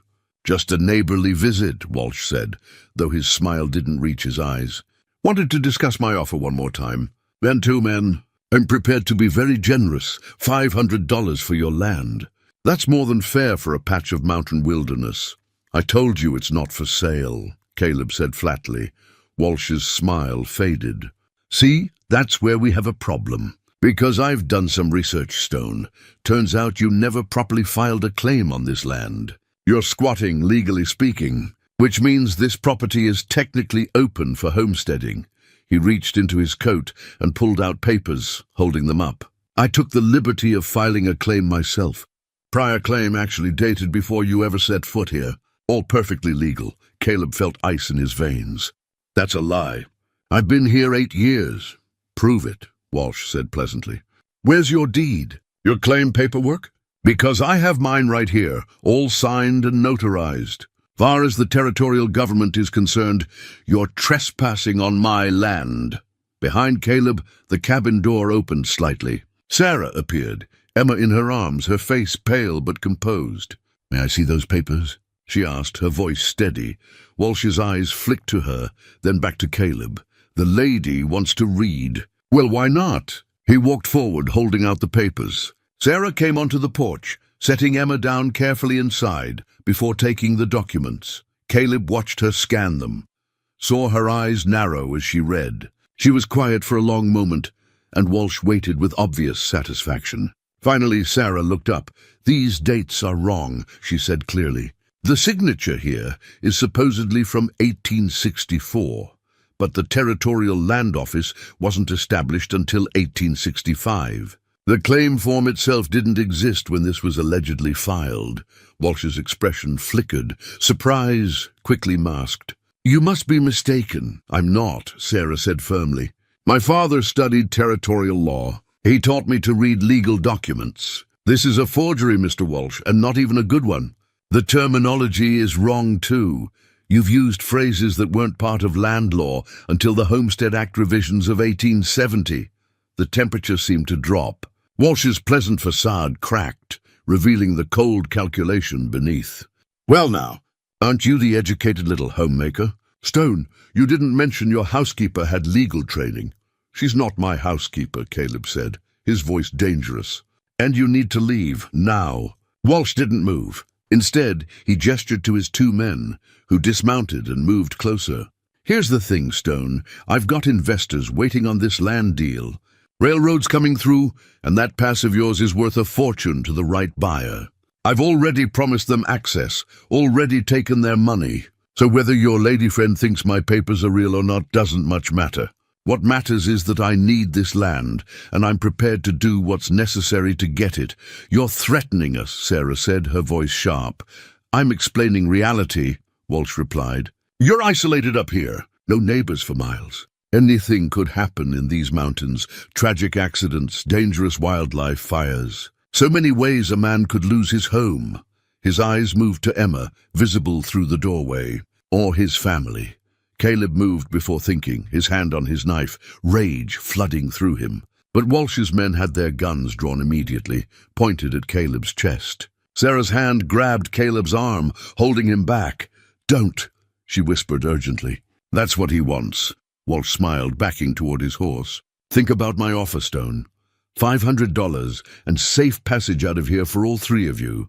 Or stay stubborn and see what happens. You've got until the end of the month to decide." He mounted his horse with casual confidence. "Oh, and Stone, that war reputation of yours might scare some people, but I've got 12 men working for me, all of them comfortable with violence. Whatever you were in the war, you're just 1 man now. And 1 man can't fight 12. They rode off, leaving Caleb and Sarah standing on the porch, the forged documents still in Sarah's hands. Emma began to cry inside, sensing the tension, and Sarah hurried to comfort her. Caleb stood frozen, his mind racing through possibilities, none of them good. Inside, Sarah was pale but composed as she rocked Emma. "He's going to come back," she said quietly. "And next time it won't be threats." "I know," Caleb said. He took the papers from her, studying them. "How did you know these were forged?" "My father was obsessed with territorial law.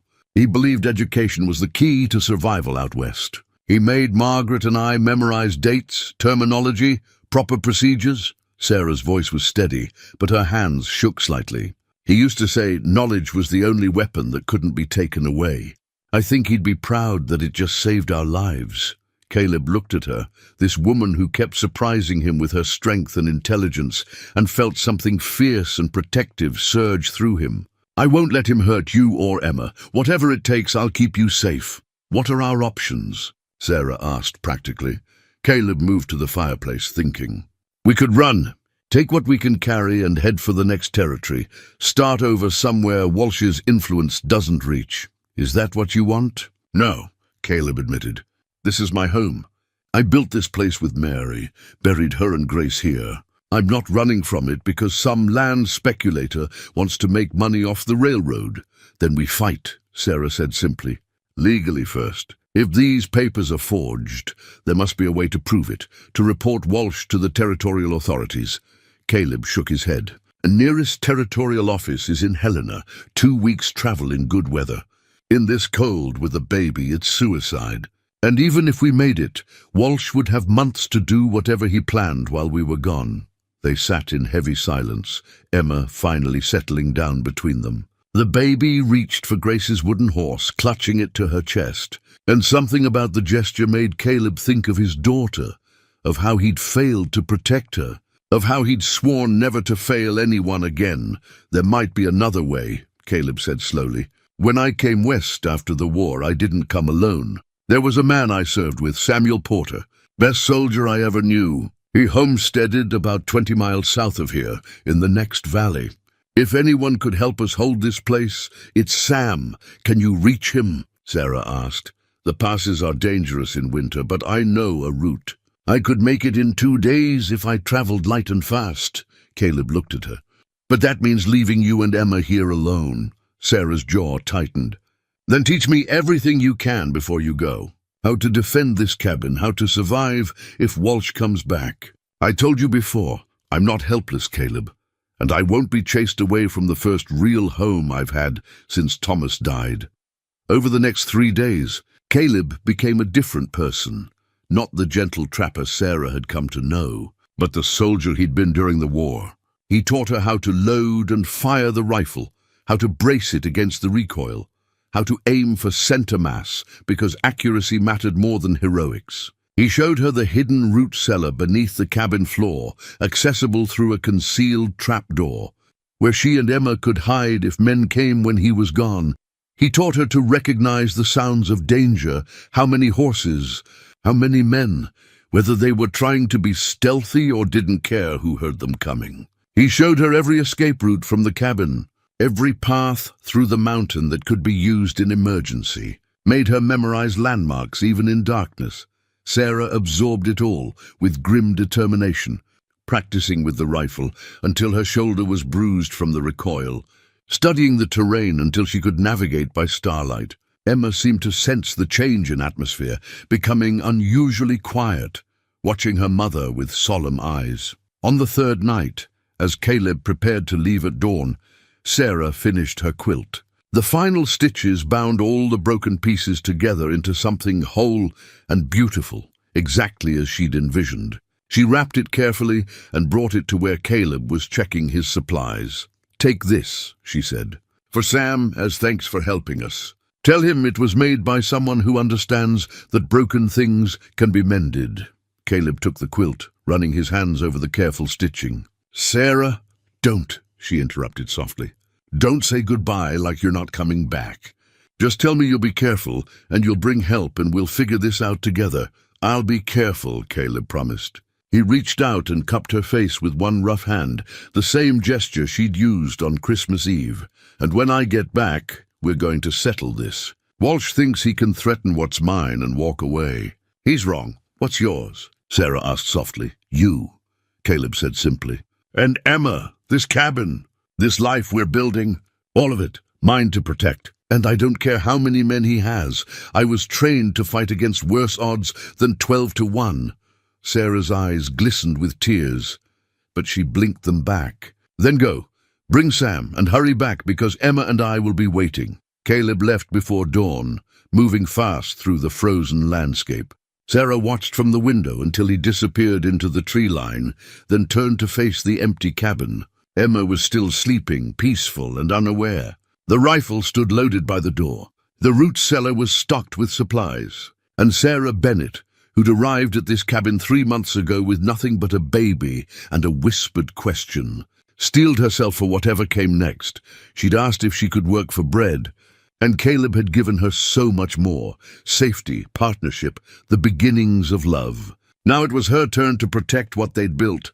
She picked up Emma, holding her close, and made a promise to the sleeping child. "Whatever happens," she whispered, "we survive. Your Uncle Caleb is coming back, and until he does, I'll keep us safe. I promised your mother I'd protect you, and I promised myself I'd never give up." Those promises still stand. Outside, wind howled through the mountain pass. Inside, Sarah Bennett set her jaw, checked the rifle one more time, and prepared to defend her home. The first day alone passed with agonizing slowness. Sarah maintained the routines Caleb had established, checking the perimeter every few hours, keeping the fire low to minimize smoke, staying away from windows where she might be silhouetted. Emma seemed to sense her mother's tension, staying unusually quiet, playing with her wooden horses without her usual exuberant babbling. That night, Sarah barely slept. Every sound outside made her reach for the rifle. The crack of ice on tree branches, the distant howl of wolves, the wind scraping snow against the cabin walls. She'd pulled Emma's cradle down from the loft and kept it beside her chair, one hand always touching the baby, ready to grab her and run if necessary. Dawn came gray and cold. Sarah made coffee and forced herself to eat, knowing she needed strength. She was measuring out cornmeal for Emma when she heard it, the distinct sound of horses on snow, still distant but approaching. Her heart hammered against her ribs. Too soon for Caleb to return, which meant Sarah scooped up Emma and moved quickly to the hidden trap door, pulling it open to reveal the root cellar below. It was cramped and dark, barely 6 feet square, but Caleb had stocked it with blankets, food, water, and candles. A hiding place, and if necessary, a last refuge. She climbed down carefully. Emma clutched to her chest and pulled the door closed above them. The darkness was absolute. Emma whimpered, and Sarah immediately began humming softly, a lullaby her mother used to sing, keeping her voice steady even as her hands shook. Above, she heard the horses arrive, men's voices, at least 3 of them, heavy footsteps on the porch. Then pounding on the door, "Stone! We know you're in there!" Walsh sent us to deliver a message. Sarah held her breath, pressing Emma close. The baby squirmed but stayed quiet, as if she understood the danger. More pounding. Then one voice said, "He's not answering." "Think he ran? Or he's waiting with that rifle of his." "You want to be first through the door." A pause. Then Walsh said, to make it clear we're serious, "Burn his woodpile. That'll send a message. Men can't survive winter without firewood."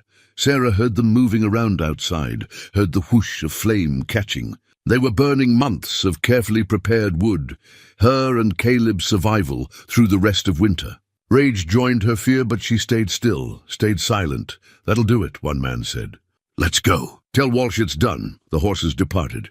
Sarah waited in the darkness, counting slowly to 1,000 before she dared move. When she finally pushed open the trapdoor and climbed out, smoke was visible through the window. She rushed outside to find her worst fears confirmed. The entire woodpile, carefully stacked against the cabin's north wall, was ablaze. The wood was too wet and snow-covered to burn fast, but it would burn completely, and there was nothing she could do to stop it. She stood in the cold, Emma on her hip, and watched their winter fuel turn to ash. Caleb had maybe 3 days more of wood inside. After that, they'd have to burn furniture. Then what? The trapline posts? The cabin itself? Sarah's mind raced. She couldn't cut and stack enough wood alone, not in time, not with Emma to care for. And Walsh's men would be back. This was just the beginning. She understood that now. Each visit would escalate until they either left or no. She wouldn't think about the or. She spent the rest of the day in careful preparation. She moved everything essential into the root cellar: food, water, weapons, Emma's things. She created multiple supply caches around the property, hidden under snow, so if the cabin burned, they wouldn't lose everything. She practiced the escape routes Caleb had shown her until she could navigate them in darkness. And she wrote a letter, in case the worst happened, explaining everything: who Walsh was, what he'd done, why they'd fought. She sealed it in oilcloth and hid it in 3 different locations. If she and Emma didn't survive, at least someone would know the truth. The second day brought a snowstorm that lasted until evening. Sarah was grateful for it. Walsh's men wouldn't come in this weather, and the snow would hide her tracks as she moved supplies. But it also meant Caleb's journey would be slower, more dangerous. She pushed away thoughts of him frozen in a mountain pass, focused instead on immediate survival. Emma was feverish that evening, probably from the stress and cold of the cellar hiding. Sarah spent the night sponging her with cool water, singing softly, praying in a way she hadn't since she was a child. The baby's fever broke near dawn, and Sarah nearly wept with relief. On the 3rd day, late afternoon, she heard a single horse approaching. Sarah grabbed the rifle, positioned Emma in the cellar with strict instructions to stay quiet, and took up position behind the fortified window Caleb had shown her. Her hands were steady on the rifle. Whatever came next, she was ready. The rider emerged from the trees, a single man, older than Caleb, with a weathered face and military bearing. He sat his horse with easy confidence, hands visible and empty of weapons. When he was close enough to be heard, he called out, "Mrs. Bennett, my name is Samuel Porter. Caleb sent me to check on you while he continues to Helena. I'm a friend." Sarah kept the rifle trained on him. "How do I know that's true?" The man smiled slightly. "Caleb said you'd be cautious." "Smart woman. He said to tell you—" The man paused, then spoke clearly. "He said to tell you that broken things can be mended, and your quilt proved it." Sarah felt tension drain from her shoulders. Only Caleb knew about the quilt's meaning. She lowered the rifle and opened the door. "Where is he?" "Changed plans when I told him about the territorial marshal," Sam said, dismounting. "Marshal's actually in the area, investigating land fraud complaints.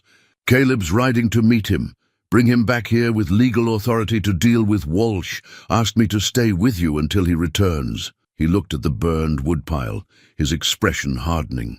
"Looks like Walsh's men have already been by." "Yesterday," Sarah confirmed. She called down to Emma that it was safe, and the baby's happy gurgle echoed from the cellar. "Come inside. We need to talk strategy." Samuel Porter proved to be exactly what Caleb had promised, a solid, capable man with military training and frontier experience. He was maybe 50, with kind eyes and a no-nonsense manner.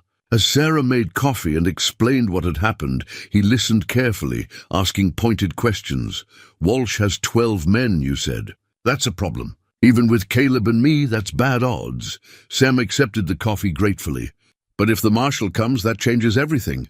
Walsh can't fight legal authority, not without making himself a wanted man." "How long until Caleb gets back?" Sarah asked. "Depends on how fast he can find the marshal and convince him to come. 3 days minimum, maybe 5. Sam looked at her seriously. "Can you hold out that long?" "Do I have a choice?" "There's always a choice. You could leave now, head to my homestead with me. My wife would welcome you and the baby, keep you safe until this is settled." Sarah shook her head. "This is my home now. I won't be chased out of it." Sam smiled, a flash of approval in his eyes. "Caleb said you were stubborn. Said you'd walked 15 miles through a snowstorm to find him. Asked if you could work for bread. Takes a special kind of courage to ask for help when you've got nothing left. And a special kind of strength to stand your ground when threatened." He chose well, bringing you into his life. I chose him too, Sarah said quietly. Or maybe we chose each other. Either way, I'm not leaving. Then we fortify, Sam said, standing. And we prepare for Walsh's next move. Because he will make one, probably soon. Men like him don't like waiting. Over the next day and a half, Sam transformed the cabin into a defensible position. He showed Sarah how to create firing positions that protected the shooter, while providing clear lines of sight. They moved furniture to create barriers, stocked each position with ammunition and water. Sam revealed the root cellar's hidden advantage. It had a tunnel Caleb had dug years ago, an escape route that emerged 50 yards away in thick brush. He built this after his family died, Sam explained. Wanted to make sure he could never be trapped again. Spent 2 months digging it by himself. That's the kind of thorough Caleb is. The kind of man who prepares for every possibility. Sarah thought about Caleb creating this elaborate escape route while grieving, channeling his pain into practical preparation, and felt her heart ache for him. They drilled Emma on hiding. The baby was too young to understand fully, but she learned that when Mama said quiet time in a certain tone, she needed to stay still and silent. It broke Sarah's heart to train a 7-month-old for siege warfare. But necessity demanded it.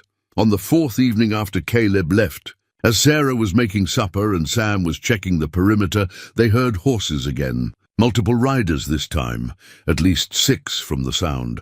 Sam came in fast, his face grim. Walsh himself with 5 men. They're not here to talk, Sarah. They're here to end this. Sarah's hands moved automatically, Emma to the root cellar.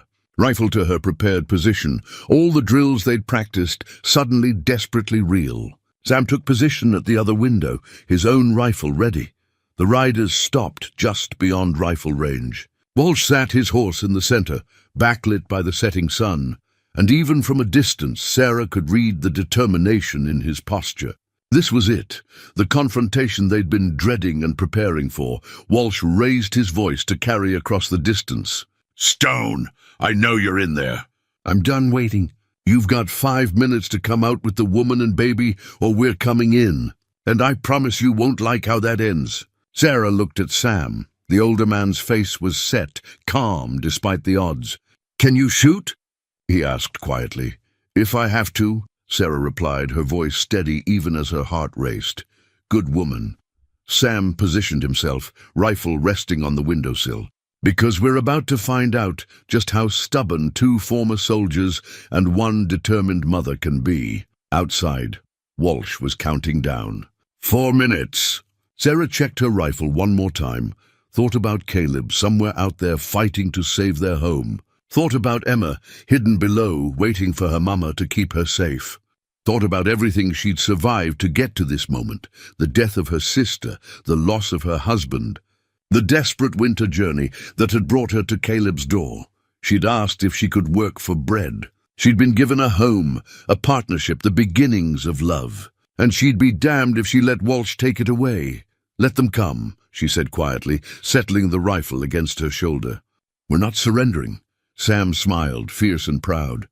"Caleb's going to marry you, you know.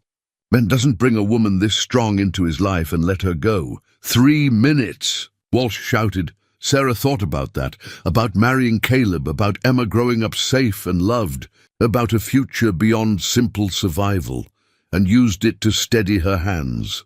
"He's going to have to ask first," she replied, and chambered around. Walsh's countdown reached 0. For a long moment, nothing happened. The sun continued its descent, painting the snow gold and orange. Shadows lengthening across the small clearing where 6 men on horses faced a cabin defended by 2. Then Walsh raised his hand, and everything exploded into motion. 2 of his men spurred their horses forward, riding hard for the cabin from different angles, clearly hoping to split the defenders' attention.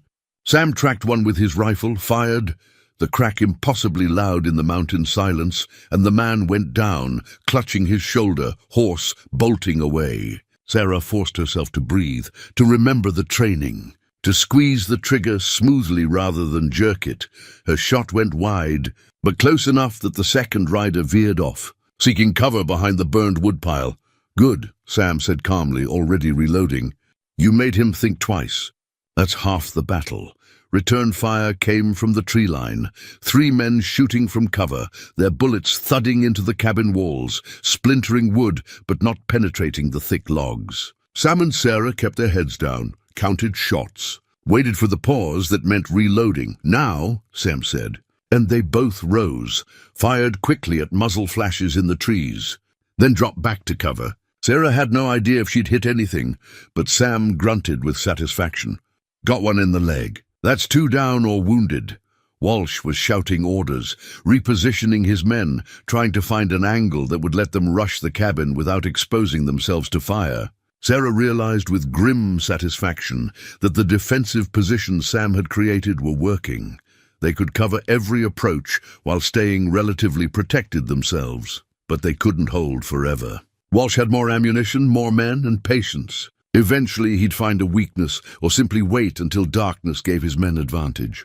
Sarah pushed that thought away, focused on the immediate moment, the next shot, the next breath. A flaming arrow arced through the twilight, struck the roof, and caught. Then another and another. Walsh was trying to burn them out, exactly as Caleb had predicted. "I'll handle the fire," Sarah said, already moving. "You keep them pinned." She grabbed a bucket of snow and climbed quickly to the loft, pushed open the small window Caleb used for ventilation, and scrambled onto the roof. The shingles were slick with ice, the pitch steep, and she had to move carefully to avoid sliding off. Behind her, Sam's rifle cracked steadily, giving her covering fire.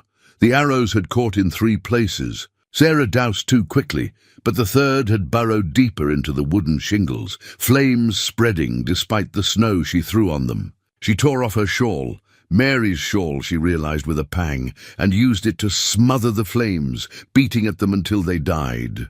The shawl was ruined, smoking and charred, but the fire was out. A bullet whined past her head, so close she felt the air pressure change. Sarah dropped flat against the roof, heart hammering, suddenly aware of how exposed she was. Another shot hit the shingles beside her hand, spraying splinters. "Sarah!" Sam's voice from below, urgent. "Get down now!" She scrambled back toward the window, lost her footing on the icy shingles, and started to slide. For one terrifying moment, she was certain she'd fall, break her neck, leave Emma orphaned and Sam alone against Walsh's men. Then her hand caught the window frame, and she pulled herself through, tumbling into the loft in a graceless heap. Below, Emma was crying in the root cellar, frightened by the noise. Sarah wanted desperately to go to her, but Sam needed her at the firing position. She forced herself back down the ladder, back to the window, rifle in shaking hands. "You all right?" Sam asked, not taking his eyes from the trees. "Yes," Sarah lied, her heart still racing from the near fall. "Good, because they're getting ready to rush us. See how they're positioning? All of them moving to the east side, staying in cover. They'll come fast, try to overwhelm us with numbers." Sarah looked where he indicated and saw he was right. Walsh's men were coordinating, preparing for a concentrated assault on the cabin's most vulnerable point, the door. "Can we hold them?" she asked. "Depends," Sam said honestly. "On how determined they are, how much ammunition we have left, how long before Caleb gets back with help." He glanced at her. "And on how brave you're feeling." Sarah thought about Emma below, about Caleb riding through dangerous country to save them, about everything she'd survived and everything she stood to lose. She settled the rifle more firmly against her shoulder, ignoring the deep bruise there from hours of shooting, and lined up her sight on the eastern approach. "I'm feeling very brave," she said quietly. Sam smiled, fierce and approving. "Then let's show them what a mistake they made, threatening Caleb Stone's family." The word family resonated through Sarah like a bell. That's what they were, wasn't it? Not by blood or marriage, not yet, but by choice and shared hardship and love earned through the hardest of circumstances. Family worth fighting for. Family worth defending against any threat. Walsh's men burst from cover in a coordinated rush, 4 men moving fast toward the cabin, weapons firing as they ran. Sam and Sarah opened up simultaneously, the cabin filling with the smell of gunpowder and smoke. The sound deafening in the confined space. Sarah fired, reloaded, fired again, her movements mechanical now. Muscle memory taking over. One attacker went down, another stumbled, and the remaining two reached the porch. The door shook under heavy impacts as they tried to break it down. The reinforcements Caleb had built held, but barely. Sarah could hear them shouting to each other, coordinating, and knew the next rush would bring axes or fire or both. "The tunnel," Sam said urgently. "If they breach the door, you take Emma through the tunnel. Don't wait for me, don't argue, just run. Promise me." Sarah met his eyes. In them, she saw a soldier's resignation, a man prepared to sacrifice himself so others could survive. Just like Caleb had been prepared to ride into danger to save them. "I promise," she said. "But it's not going to come to that." She moved to the root cellar, lifted the trap door enough to call down. "Emma, sweetheart, Mama needs you to be extra quiet now. Play the quiet game, just like we practiced." Emma's cries subsided to hiccuping sobs, and Sarah's heart broke and swelled with pride simultaneously. 7 months old and already so brave, so trusting, the assault on the door intensified. Wood began to splinter, and in the distance, barely audible over the chaos, came a sound that made Sarah's heart leap with desperate hope. More horses approaching, many of them, moving fast toward the cabin through the darkening evening. The sound of approaching horses stopped Walsh's men cold. They backed away from the door, scrambling to regroup, uncertain whether the newcomers were reinforcements or threat. Sarah dared to hope, but kept her rifle trained on the porch, unwilling to lower her guard. Through the damaged door, she heard Walsh shouting, "Who's coming? Someone check." Then a voice she knew, loud and commanding, filled with righteous authority. "This is United States Marshal William Harding. All weapons down immediately. Anyone fires a shot, they'll answer to federal law." Walsh's voice panicked now. "Marshal, this is a private dispute. Nothing to concern—" "I'll decide what concerns me," the marshal interrupted. "I've got 7 armed deputies here, and we've already collected 2 of your wounded men who were quite talkative about your plans. Now drop your weapons, or we'll add resisting arrest to the fraud charges." Sarah's knees went weak with relief. Sam was grinning, lowering his rifle. "That's it," he said. "That's the cavalry." Outside, there was confused shouting, then the sound of weapons hitting snow. Sarah moved to the window and saw, in the fading light, a group of mounted men, the marshal and his deputies, all wearing badges, all heavily armed. And there, at the marshal's side, was Caleb. Their eyes met across the distance. Caleb's face was haggard from hard riding, his clothes covered in trail dust, but his eyes held such relief and fierce protectiveness that Sarah felt tears spring to her own. He dismounted before his horse fully stopped and strode toward the cabin, ignoring the marshal's orders to secure the prisoners, ignoring everything except getting to Sarah and Emma. Sarah met him at the door. For a moment, they just stood there, taking each other in, confirming the other was whole and safe. Then Caleb pulled her into his arms, holding her so tight she could barely breathe, and she didn't care because he was here, he was safe, they'd survived. "Emma?" he asked against her hair. "Safe in the cellar." Scared but unhurt, Sarah pulled back enough to see his face. "You brought the marshal. Had to ride like hell to catch him. He was investigating fraud complaints in 3 counties, already had Walsh on his radar." Caleb's hands moved over her arms, her shoulders, checking for injury with gentle insistence. "Are you hurt?" Sam's message said Walsh's men burned the woodpile, that they'd been by. "I'm fine. Sam got here just in time. We held them off." Sarah managed a shaky smile. "Turns out I'm a decent shot when properly motivated." Caleb's expression was fierce pride, mixed with lingering fear. "You shouldn't have had to be. I should have been here. Should have—" "You did exactly what needed doing," Sarah interrupted firmly. "You got help. You brought the law. You saved us, Caleb. You saved yourselves," Sam said, coming to join them. He clasped Caleb's shoulder. "This woman of yours held off 6 men while fighting a roof fire and keeping a baby calm in a siege situation. I've seen soldiers with less courage. She's not my—" Caleb started, then stopped. His eyes found Sarah's, and something passed between them, an acknowledgement of everything they'd been dancing around for months. "Actually," he amended quietly, "I'd like her to be, Before Sarah could respond, the marshal appeared at the door. He was a tall man in his 50s, with steel-grey hair and sharp eyes that missed nothing. "Mr. Stone, Mrs. Bennet, I'll need statements from both of you about Walsh's threats and actions." He looked at the damaged cabin, the bullet holes, the broken door. "And I'll need to inspect the forged documents you mentioned." "I have them," Sarah said, moving to retrieve the papers from where she'd hidden them in the root cellar. As she climbed down to get Emma and the documents, she heard the marshal speaking to Caleb. "Your friend rode hard to find me. Mr. Stone told me about Walsh's fraud scheme, about his threats against a woman and child. That kind of behavior, especially combined with the forged documents, carries serious federal penalties. Walsh is looking at 5 to 10 years in territorial prison."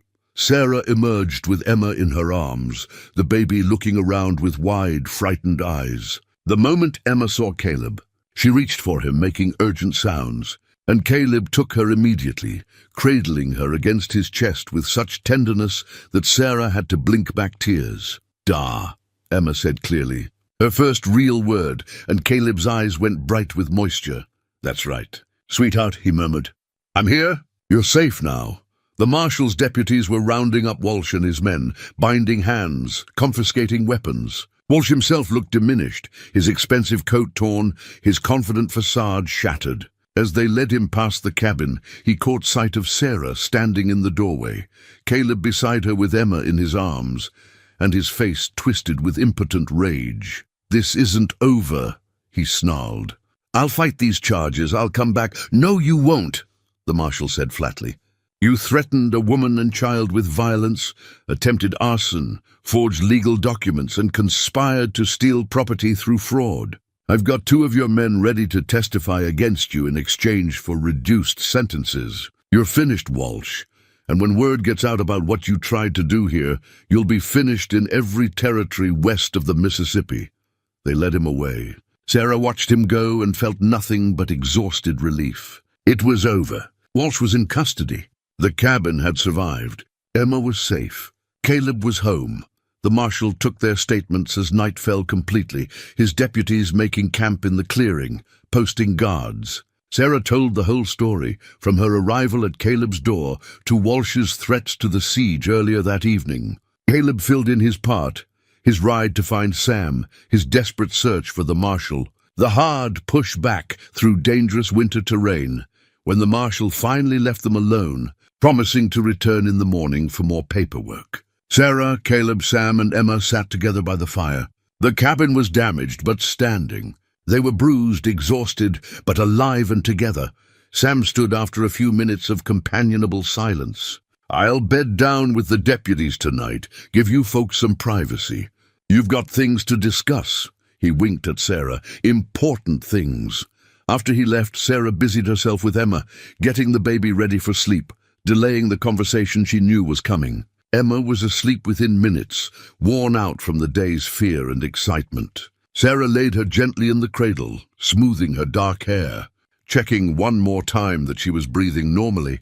Safe and whole. When she turned, Caleb was standing behind her, watching them both with an expression that made her heart race. "Sarah," he said quietly, "we need to talk about what happens next." Spring came slowly to the Montana mountains, but when it finally arrived, it transformed the world. Snow retreated up the peaks, revealing green meadows dotted with wildflowers. The trap lines filled with game, and the cabin, repaired and reinforced with help from Sam and 3 other homesteaders who'd heard about the siege, stood solid and welcoming against the mountain backdrop. 3 months had passed since Walsh's arrest. The territorial court had moved quickly, making an example of land fraud cases that threatened honest homesteaders. Walsh and his 2 most violent men were sentenced to 8 years each in territorial prison. The others, having testified against Walsh, received lighter sentences and were banned from the Montana Territory. More importantly, the court had validated Caleb's claim to his land. The marshal had helped him file proper paperwork, and the deed now sat in a strongbox under the floorboards. Legal, recorded, indisputable. And on that deed, carefully written in official script, were 2 names, Caleb Stone and Sarah Bennett Stone. They'd been married on the first day of March by the circuit preacher, who'd heard about their stand against Walsh and insisted on performing the ceremony free of charge. Sam had stood as witness. Emma had babbled through most of the vows, making everyone laugh. And when Caleb had kissed his bride, gentle and reverent and full of promise, Sarah had felt pieces of her heart that had been broken for so long finally begin to heal. Now, in late May, with summer approaching and the world green and alive, Sarah stood in the doorway of their cabin and watched Caleb teach Emma to walk. The baby was 10 months old now, sturdy and determined, taking wobbly steps between Caleb's outstretched hands before collapsing into giggles. Caleb's face held pure joy, the kind Sarah had never seen in those first dark months when she'd arrived. "That's it, Emma girl," he encouraged. "Just a few more steps. You can do it." Emma lunged forward, made it 3 steps, then sat down hard on her padded bottom. Instead of crying, she laughed and reached up for Caleb to help her try again. The sound of their laughter carried across the meadow, the first meadow Sarah and Caleb had discovered together. Back in those early days, when he'd been teaching her to survive, and she'd been teaching him to live again. Sarah's hand moved unconsciously to her belly, where new life grew. She was 3 months along, just beginning to show, and she and Caleb had agreed to wait until the baby quickened before sharing the news widely. But Sam knew. He'd guessed the first time he'd visited after the wedding, took one look at Sarah's face and said, "Well now, congratulations."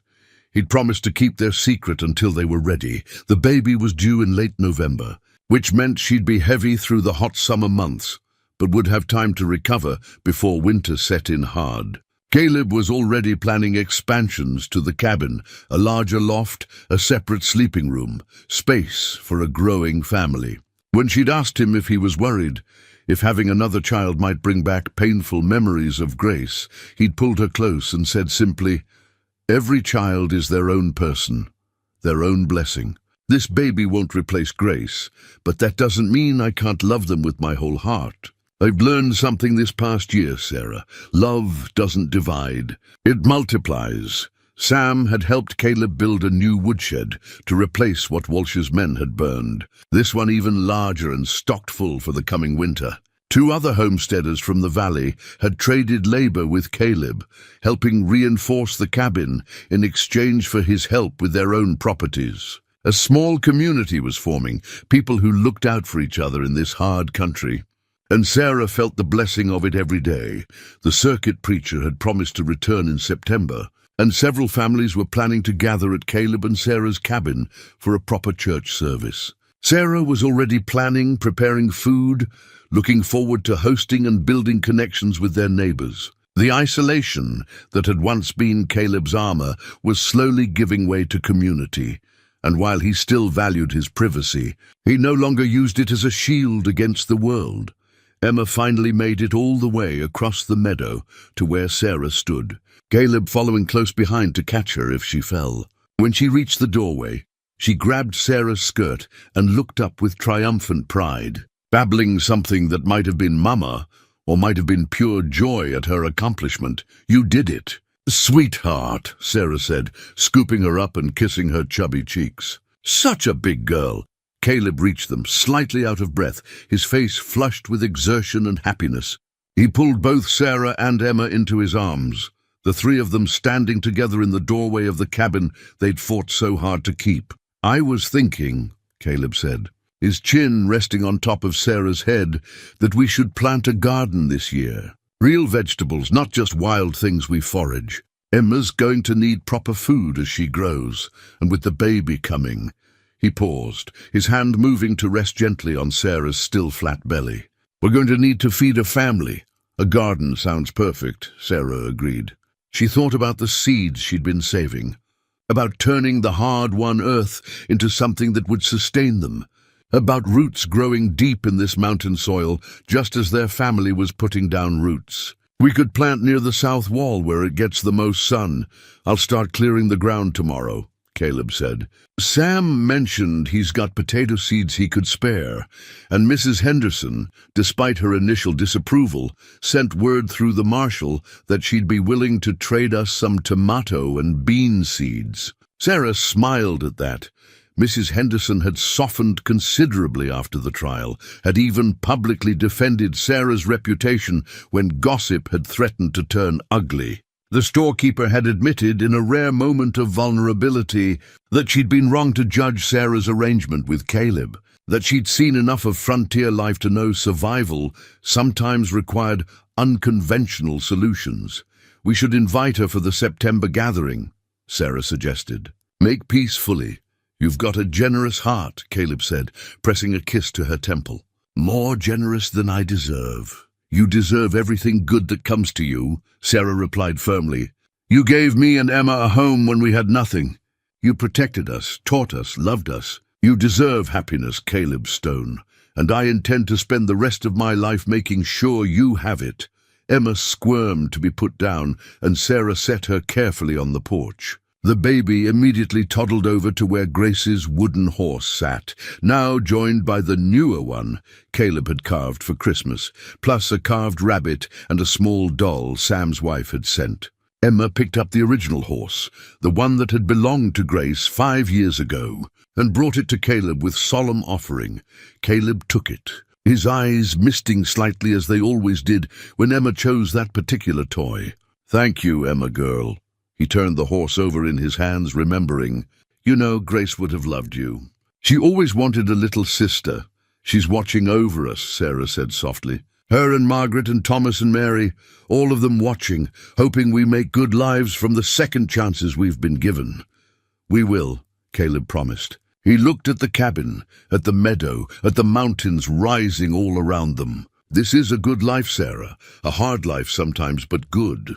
Worth fighting for. Worth asking for bread, Sarah added with a small smile, remembering that desperate moment at his door, how close she'd come to giving up entirely. Sometimes the bravest thing we can do is ask for help when we need it most, and sometimes the bravest thing we can do is offer it, Caleb replied. He pulled her close again, Emma between them playing with her horse. I spent 5 years alone thinking that's what I deserved. You showed me I was wrong, that I could still be part of something larger than my own pain.